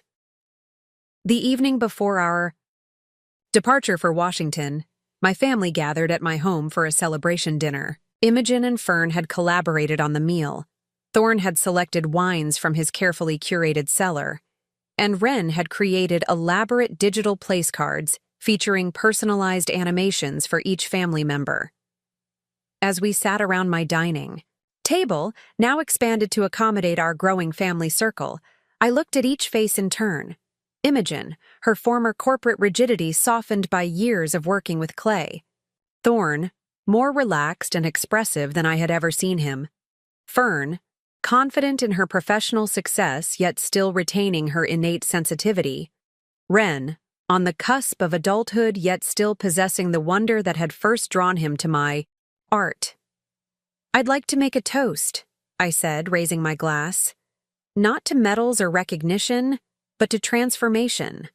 The the kind that happens when we have the courage to live authentically, to see each other clearly, and to change our understanding. When new truths emerge. To transformation, they echoed, glasses raised. Later, as dishes were being cleared, Ren approached me with an envelope. I wanted to give you this before tomorrow's ceremony. It's not quite your birthday, but it felt like the right moment. Inside was a handmade card containing a USB drive. What's this? I asked. A digital archive, he explained, eyes bright with excitement. I've spent the past year collecting everything I could find related to your work as E.K. Wisteria, exhibition catalogs, reviews, photographs, interviews. I've also recorded oral histories from people in the art world who worked with you over the decades, plus family reflections from all of us. It's a comprehensive documentation of your artistic journey. I stared at the small device, overwhelmed by the thoughtfulness of this gift. Ren, this is extraordinary. The National Medal acknowledges your accomplishments, he said, wisdom beyond his 16 years evident in his expression. But this preserves your process, your evolution. The medal celebrates the destination, but I wanted to honor the journey. His understanding of what truly mattered brought tears to my eyes. In that moment, I knew that whatever legacy I left behind, artistic, financial, or personal, would be carried forward with integrity and insight by this remarkable young man. The White House ceremony itself passed in a blur of formality and brightness. I wore a dress created by a textile artist supported by our foundation, accessorized with the pendant Ren had given me years earlier. My family watched from the audience, their faces shining with pride as the president placed the medal around my neck and read the citation celebrating my unique artistic vision and commitment to authenticity in both art and life. In my brief acceptance remarks, I departed from my prepared text to speak directly from the heart. This honor recognizes a body of work created over more than 4 decades, much of it while living what appeared to be an entirely conventional life, I said. Like many women of my generation, I carved out creative space in the margins of family and professional responsibilities. I built something meaningful in moments stolen between obligations, in early mornings and late nights when the world wasn't watching. I glanced at my family, drawing strength from their presence. What began as necessity, this compartmentalization of my creative self, eventually became a limitation I could no longer accept. At 68, I finally brought my hidden artistic identity into the light, integrating the divisions I had maintained for too long. This medal honors not just my artistic achievements, but that act of integration, that decision to claim wholeness after decades of division. I paused, aware of the significance of this platform and moment. My hope is that this recognition inspires others, particularly women who have set aside their creative voices for the sake of convention or responsibility, to reclaim those voices, to insist on their right to create, regardless of age or circumstance. It's never too late to become your complete self. The applause that followed felt like an affirmation not just of my work, but of my journey toward authenticity. A journey that had ultimately enriched rather than diminished my connections to those I loved. After the ceremony, surrounded by my family in the elegant reception that followed, I experienced a moment of perfect contentment. My life had expanded in ways I could never have anticipated on that day when I'd decided to reveal my hidden fortune. What had begun as a response to my children's dismissal of my accomplishments had evolved into a profound reclamation of my whole self, with ripple effects that continued to expand outward, touching countless lives beyond my own. 1 year after the White House ceremony, I celebrated my 75th birthday with a decision that surprised even me.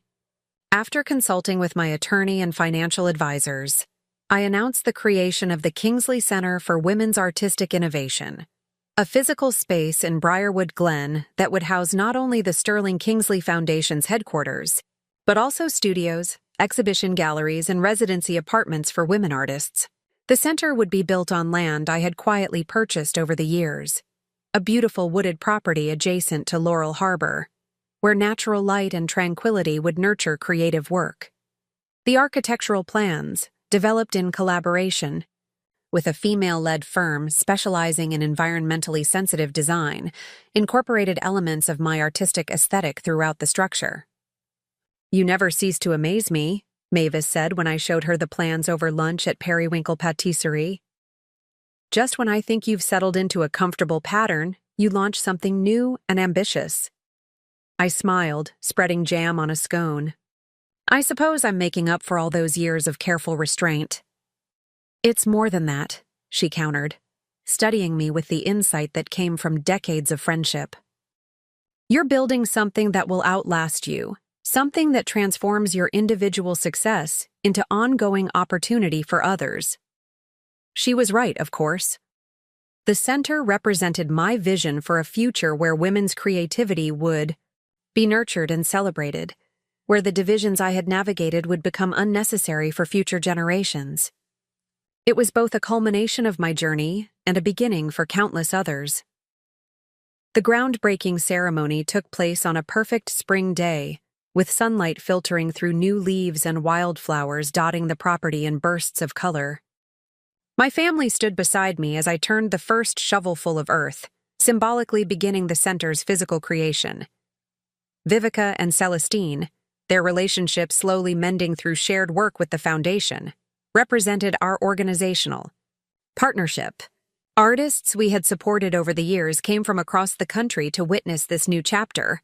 As cameras flashed and applause rippled through the gathered crowd, I felt a profound sense of rightness. The fortune I had hidden for so long, both financial and artistic, had transformed into something far more valuable, a legacy of creative empowerment that would continue long after I was gone. That evening, as twilight settled over Wisteria Court, I sat on my porch with a cup of tea, watching fireflies begin their silent dance across my garden. The neighborhood had changed over the decades, with new families replacing those who had moved on or passed away. Children whose parents hadn't yet been born when I first moved here now played on these streets, creating their own memories, their own connections to this place. My phone buzzed with a text from Imogen. "Just heard from the Brookfield Gallery. They want a solo exhibition of my new series. You were right about the glazing technique. Thank you for always pushing me to take risks." I smiled, typing back congratulations and arranging to visit her studio the following week to see the completed pieces. Another text arrived from Fern, sharing the cover design for her new book.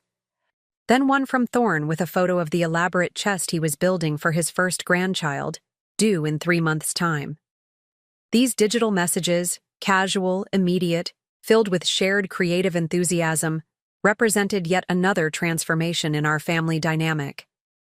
The distance that had once existed between us, maintained partly by my own secrecy and partly by their assumptions, had given way to genuine connection based on mutual respect and understanding.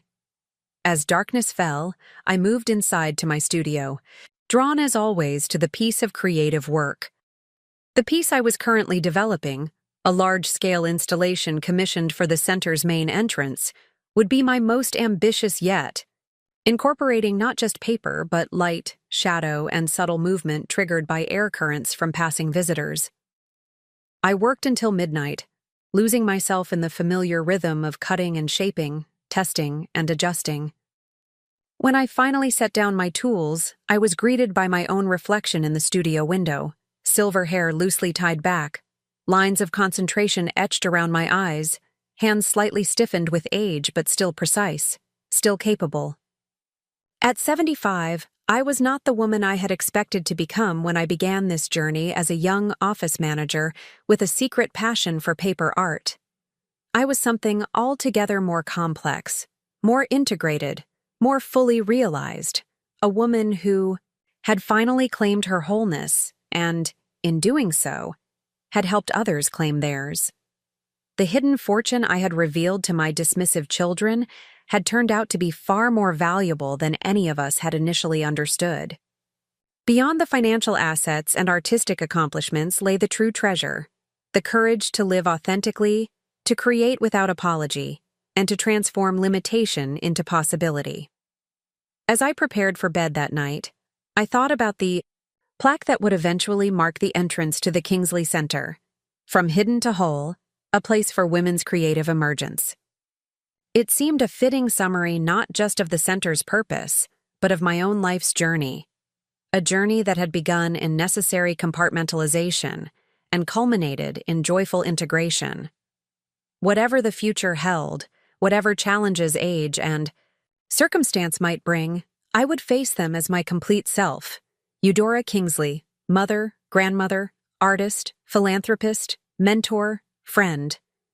No more hiding, no more division. Just me, in all my complexity, continuing to create until the final blade cut, the final layer revealed. And in that wholeness, I had found my truest fortune. As my 80th birthday approached, I found myself spending more time in reflection. The Kingsley Center for Women's Artistic Innovation had been operating for 5 years now, transforming the artistic landscape of Briarwood Glen and drawing visitors from across the country. The building itself had won architectural awards for its sustainable design and thoughtful integration with the natural surroundings. More importantly, it had become a sanctuary for women artists of all ages, particularly those who, like me, had come to their creative practice later in life. On a bright Tuesday morning, I sat in my favorite spot in the center's meditation garden, watching a group of resident artists sketch the flowering dogwoods. Among them was Celestine Sterling Hayes, who had not only reconciled with her mother, but had discovered a latent talent for botanical illustration after leaving her law practice. The precision and patience she had once applied to corporate contracts now found expression in delicate renderings of native flora. Her transformation was just one of many I had witnessed in this space, a space dedicated to second, third, or even fourth acts in women's creative lives. "There you are," Vivica called, making her way along the garden path with remarkable speed despite her recent hip replacement. "The film crew is here for the documentary interviews. They've set up in the main gallery." I sighed, reluctant to leave this peaceful scene. "Can't they start with someone else? Perhaps one of the younger artists?" Vivica fixed me with a stern look. "Dora, this documentary is primarily about you and the center you created. The director specifically scheduled today to interview you with the Monarch installation as the backdrop. You know how the light hits it perfectly around noon." She was, "Oh. Right, of course. The Monarch, my largest and most ambitious work to date, had been installed in the center's main gallery last year to commemorate its 5th anniversary. The piece depicted the transformation of a monarch butterfly from chrysalis to flight, rendered in thousands of precisely cut paper layers that created an illusion of depth and movement. It had become something of a signature piece for the center, embodying its mission of transformation and emergence. "Very well," I conceded, allowing Vivica to help me to my feet. At 80, my hands remained surprisingly nimble for detailed cutting work, but my knees protested more than they once had. "Have you seen Ren this morning? He was supposed to help with the lighting." "Already there and directing the crew like a seasoned professional," Vivica replied with a smile. "That grandson of yours has quite the eye." Indeed he did. At 21, Ren had developed into a talented multimedia artist, combining the paper-cutting techniques I had taught him with digital animation to create works that bridged traditional and contemporary practices. He had recently graduated from the Rhode Island School of Design and had returned to Briarwood Glen to work as the center's media coordinator while developing his own artistic portfolio. As we entered the main gallery, I saw him adjusting lights. With focused intensity, his lanky frame bent over a control panel while he directed a technician to shift a reflector. 2 degrees to the left. Perfect. Hold it there. He looked up as we approached, his face breaking into a wide smile. "Grandma, the director's been asking for you. Wait till you see how they've set up the shot. The Monarch looks absolutely incredible on camera." The gallery had been transformed into a temporary film studio, with lights, cameras, and sound equipment positioned around a seating area before my installation. The documentary, titled Late Bloomers: Women Who Reimagined Their Lives Through Art, was being produced by a respected filmmaker who had approached me after seeing the Kingsley Center featured in a national arts magazine. The director, a thoughtful woman in her 50s named Eleanor Verne, greeted me warmly. "Ms. Kingsley, thank you for making time for us today. We're hoping to capture not just your remarkable personal story, but your insights on creative emergence at different life stages." As the crew made final adjustments, I settled into the designated chair, positioned so that the monarch installation formed a backdrop of light and movement behind me. Ren gave me a thumbs up from behind the monitors, and Vivica took a seat, just off camera, her presence a silent support. "Ready when you are," Eleanor said, nodding to her camera operator. The interview began with predictable questions about my dual life and late revelation, territory I had covered many times in the years since my story became public. But Eleanor quickly moved to deeper waters. "You've often spoken about integration as distinct from balance," she observed. "Could you elaborate on why that distinction matters, particularly for women artists?" I considered the question carefully. Balance suggests equal weight given to different aspects of one's life. Work, family, creative practice. It's an appealing concept, but often an impossible standard that leaves women feeling like they've failed when they can't achieve it. I gestured toward the monarch installation. Integration, by contrast, acknowledges that all these elements are part of a single, complex whole. They don't need to be perfectly balanced or separated. They need to be recognized as essential components of one complete life. Eleanor nodded thoughtfully. "And this center, what do you hope it accomplishes in the long term, beyond your lifetime?" "I hope it continues to be a place where women discover or reclaim their creative voices at any age," I replied. "A place that challenges the notion that artistic emergence follows a prescribed timeline. Education in youth, establishment in early adulthood, recognition in middle age. That pattern excludes so many women whose creative lives follow different rhythms due to caregiving responsibilities, financial constraints, or simple lack of encouragement." The interview continued for nearly 2 hours, covering the center's programs, my artistic process, and the evolution of my family relationships since my revelation. As we concluded, Eleanor asked one final question. "Looking back on your journey, from office manager to nationally recognized artist, what advice would you give to women who feel they've missed their chance to pursue their creative passions?" I smiled, thinking of the hundreds of women who had found their way to the center with similar concerns. I would tell them that missed chances can be reclaimed, that it's never too late to begin or resume a creative practice, that the richness of life experience they bring to their work in their 50s, 60s, 70s, or beyond is an asset, not a liability. I paused, looking directly into the camera, and I would tell them that the greatest disservice we do to ourselves is believing that our time has passed. As long as we're breathing, our time is now. After the film crew departed, Ren joined me for lunch in the center's cafe, his eyes bright with excitement about the documentary. "You were brilliant, Grandma. They got some amazing footage of you with the monarch. The visual metaphor is perfect." "Thank you, dear," I said, reaching over to straighten his collar, a grandmother's prerogative I couldn't seem to outgrow. "How are your own projects coming along?" His expression shifted to one of nervous anticipation.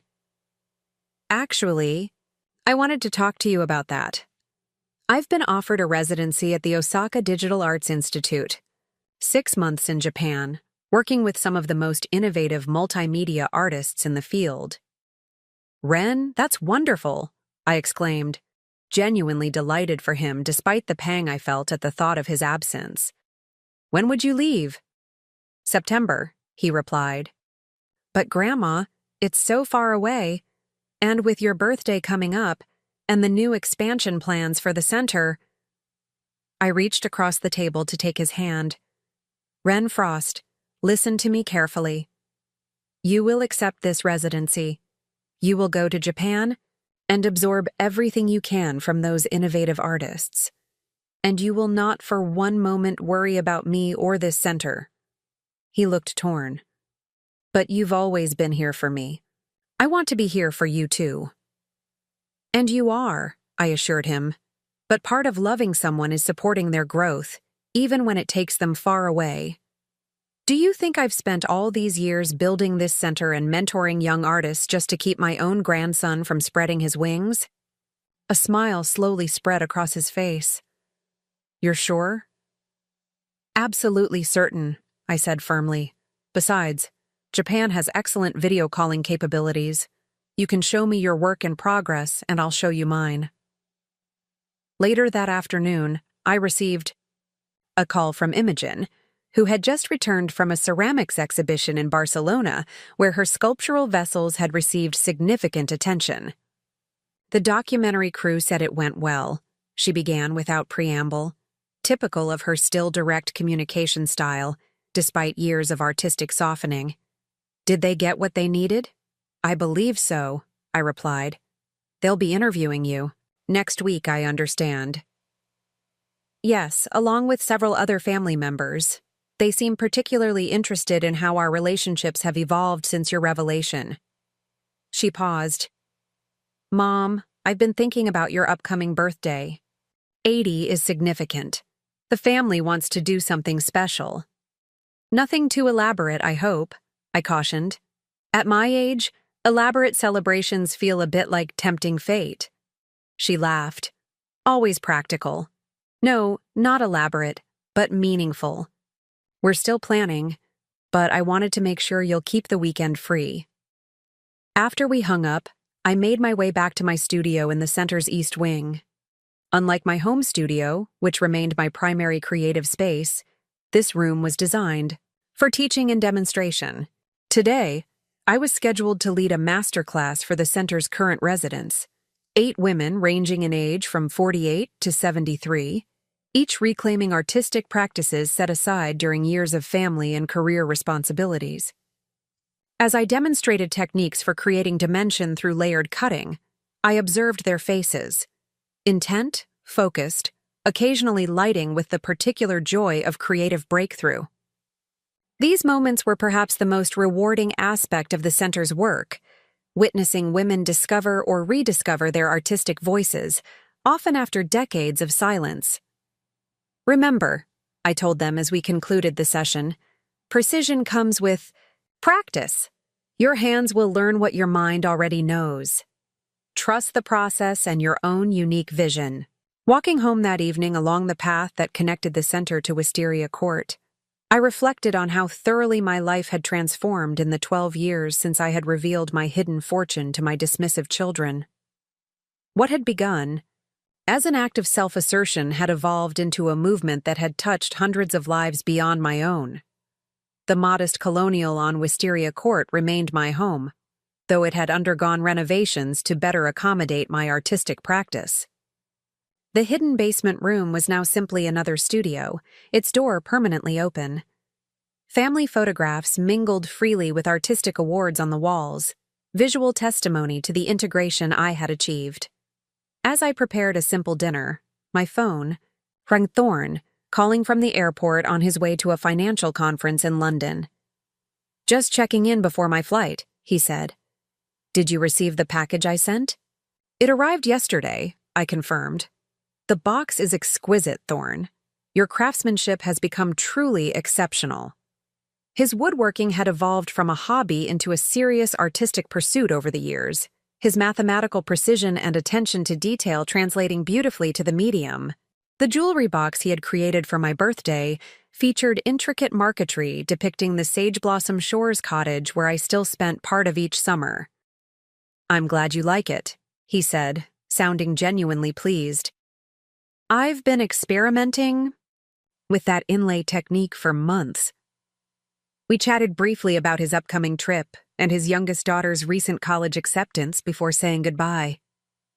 These casual, affectionate conversations still filled me with quiet joy, evidence of the authentic connection we had built since my revelation had forced us all to see each other more clearly. Later that evening, Fern stopped by with a draft of her latest article, a profile of a 78-year-old former nurse who had become a celebrated textile artist after retirement. "Would you mind looking this over?" she asked. "I want to make sure I've captured the nuances of her late career, emergence without falling into predictable narratives." We sat together on my porch swing as twilight descended, discussing the article and the complexities of portraying creative late bloomers without romanticizing or oversimplifying their journeys. Fern's sensitivity and insight had made her a respected voice in arts journalism, particularly in documenting women's unrecognized contributions across various fields. "You know," she said as she was leaving, "when I think about how close we came to never knowing about your work, about E.K. Wisteria, it terrifies me. All that beauty, all that creation, might have remained hidden forever." I smiled, touched by her perspective. But it didn't.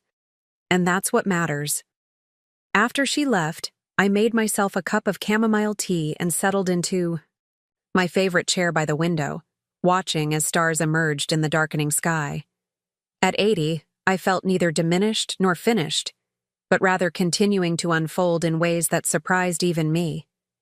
My hands remained steady enough for the detailed cutting work that had defined my artistic practice for decades.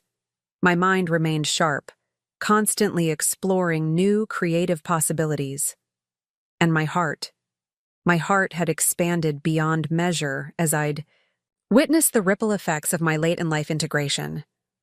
The Sterling Kingsley Foundation now supported dozens of women artists annually through grants, residencies, and exhibitions.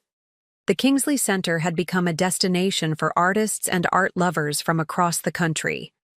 My work hung in major museums and private collections, studied by art historians and aspiring artists alike. But these external markers of success, gratifying as they were, paled beside the personal transformations I had witnessed. Imogen discovering her artistic voice through ceramics, Thorne finding meditative peace in woodworking, Fern using her journalistic talents to illuminate women's hidden creative lives, Wren developing his own artistic practice that honored tradition while embracing innovation, even Vivica, whose philanthropic work had led to unexpected healing with her daughter. As my birthday approached, I found myself returning often to the question Eleanor had asked during the documentary interview. What advice would I give to women who felt they had missed their chance? The answer I had given was true, but incomplete. What I hadn't articulated was the profound liberation that comes from finally claiming one's authentic self after decades of compromise and compartmentalization. The relief of no longer maintaining divisions. The joy of being fully known and seen. On the morning of my 80th birthday, I woke early and made my way to my home studio while dawn was still breaking. The piece I was currently working on, a commission for a children's hospital in Meridian Heights, depicted a forest scene with animals hidden among the layers, designed to engage young patients in a visual treasure hunt during difficult treatments. I lost myself in the familiar rhythm of cutting and layering, barely noticing as the room brightened with morning light. A knock on the studio door eventually pulled me from my creative absorption. Imogen stood in the doorway, her expression uncharacteristically tentative. "Happy birthday, Mom," she said softly. "May I come in?" I set down my tools and opened my arms. She stepped into my embrace, something that would have been unimaginable in the days before my revelation, when physical affection between us had been awkward and rare. "Thank you, dear," I said. "You're up and about early." She smiled, a mixture of excitement and nervousness playing across her features. "We all are. We have something to show you before the formal celebration this afternoon. If you're willing to come with me now?" Intrigued, I followed her out to her car, where Thorne waited in the driver's seat. "Where are we going?" I asked as we pulled away from Wisteria Court. "You'll see," Imogen replied enigmatically. "It's not far." We drove to the Kingsley Center, which seemed unusually quiet for a Saturday morning. Thorne parked near the administrative entrance, and they led me through the familiar hallways toward the exhibition wing. As we approached the main gallery, I could hear muffled voices and movements behind the closed doors. "What's going on?" I asked, suspicion growing. Imogen and Thorne exchanged glances. "Your birthday present," Thorne said simply, pushing open the doors. The gallery had been transformed. Along every wall hung photographs, hundreds of them, documenting my artistic journey from earliest attempts to recent masterworks. Interspersed among them were pictures of my family, the center's development, women we had supported through the foundation. In the center of the room stood my children, grandchildren, friends, colleagues, and artists who had been touched by my work or the center's mission. "Surprise!" they called in unison as I entered. Fern stepped forward, taking my hands in hers. "Mom, for your 80th birthday, we wanted to give you something meaningful. Something that honors not just your artistic achievements, but the journey that brought you here." She gestured around the room. "This is The Integration, Eudora Kingsley's Journey to Wholeness. A temporary exhibition documenting your path. From hidden artist to public creator, from divided self to integrated whole." Ren joined her, his expression earnest. "We've been working on this for months, Grandma. Everyone contributed. Photographs, stories, reflections on how your journey has influenced their own. It's not just a retrospective of your work, but a celebration of the ripple effects your courage has created." Overwhelmed, I moved slowly around the gallery, taking in the visual documentation of my transformation. There were photos I had never seen. Damon and me on our wedding day, my children as toddlers playing at my feet while I worked at my desk, me at office parties, practical and professional in my Briarwood insurance attire. Alongside these conventional images were photographs of my early artistic attempts, exhibition announcements for EK Wisteria shows, reviews and articles about my work over the decades. Most moving were the personal testimonials mounted beside many of the images, reflections from family members, fellow artists, women supported by the foundation, even former colleagues from Briarwood Insurance who had been astonished to discover my dual identity.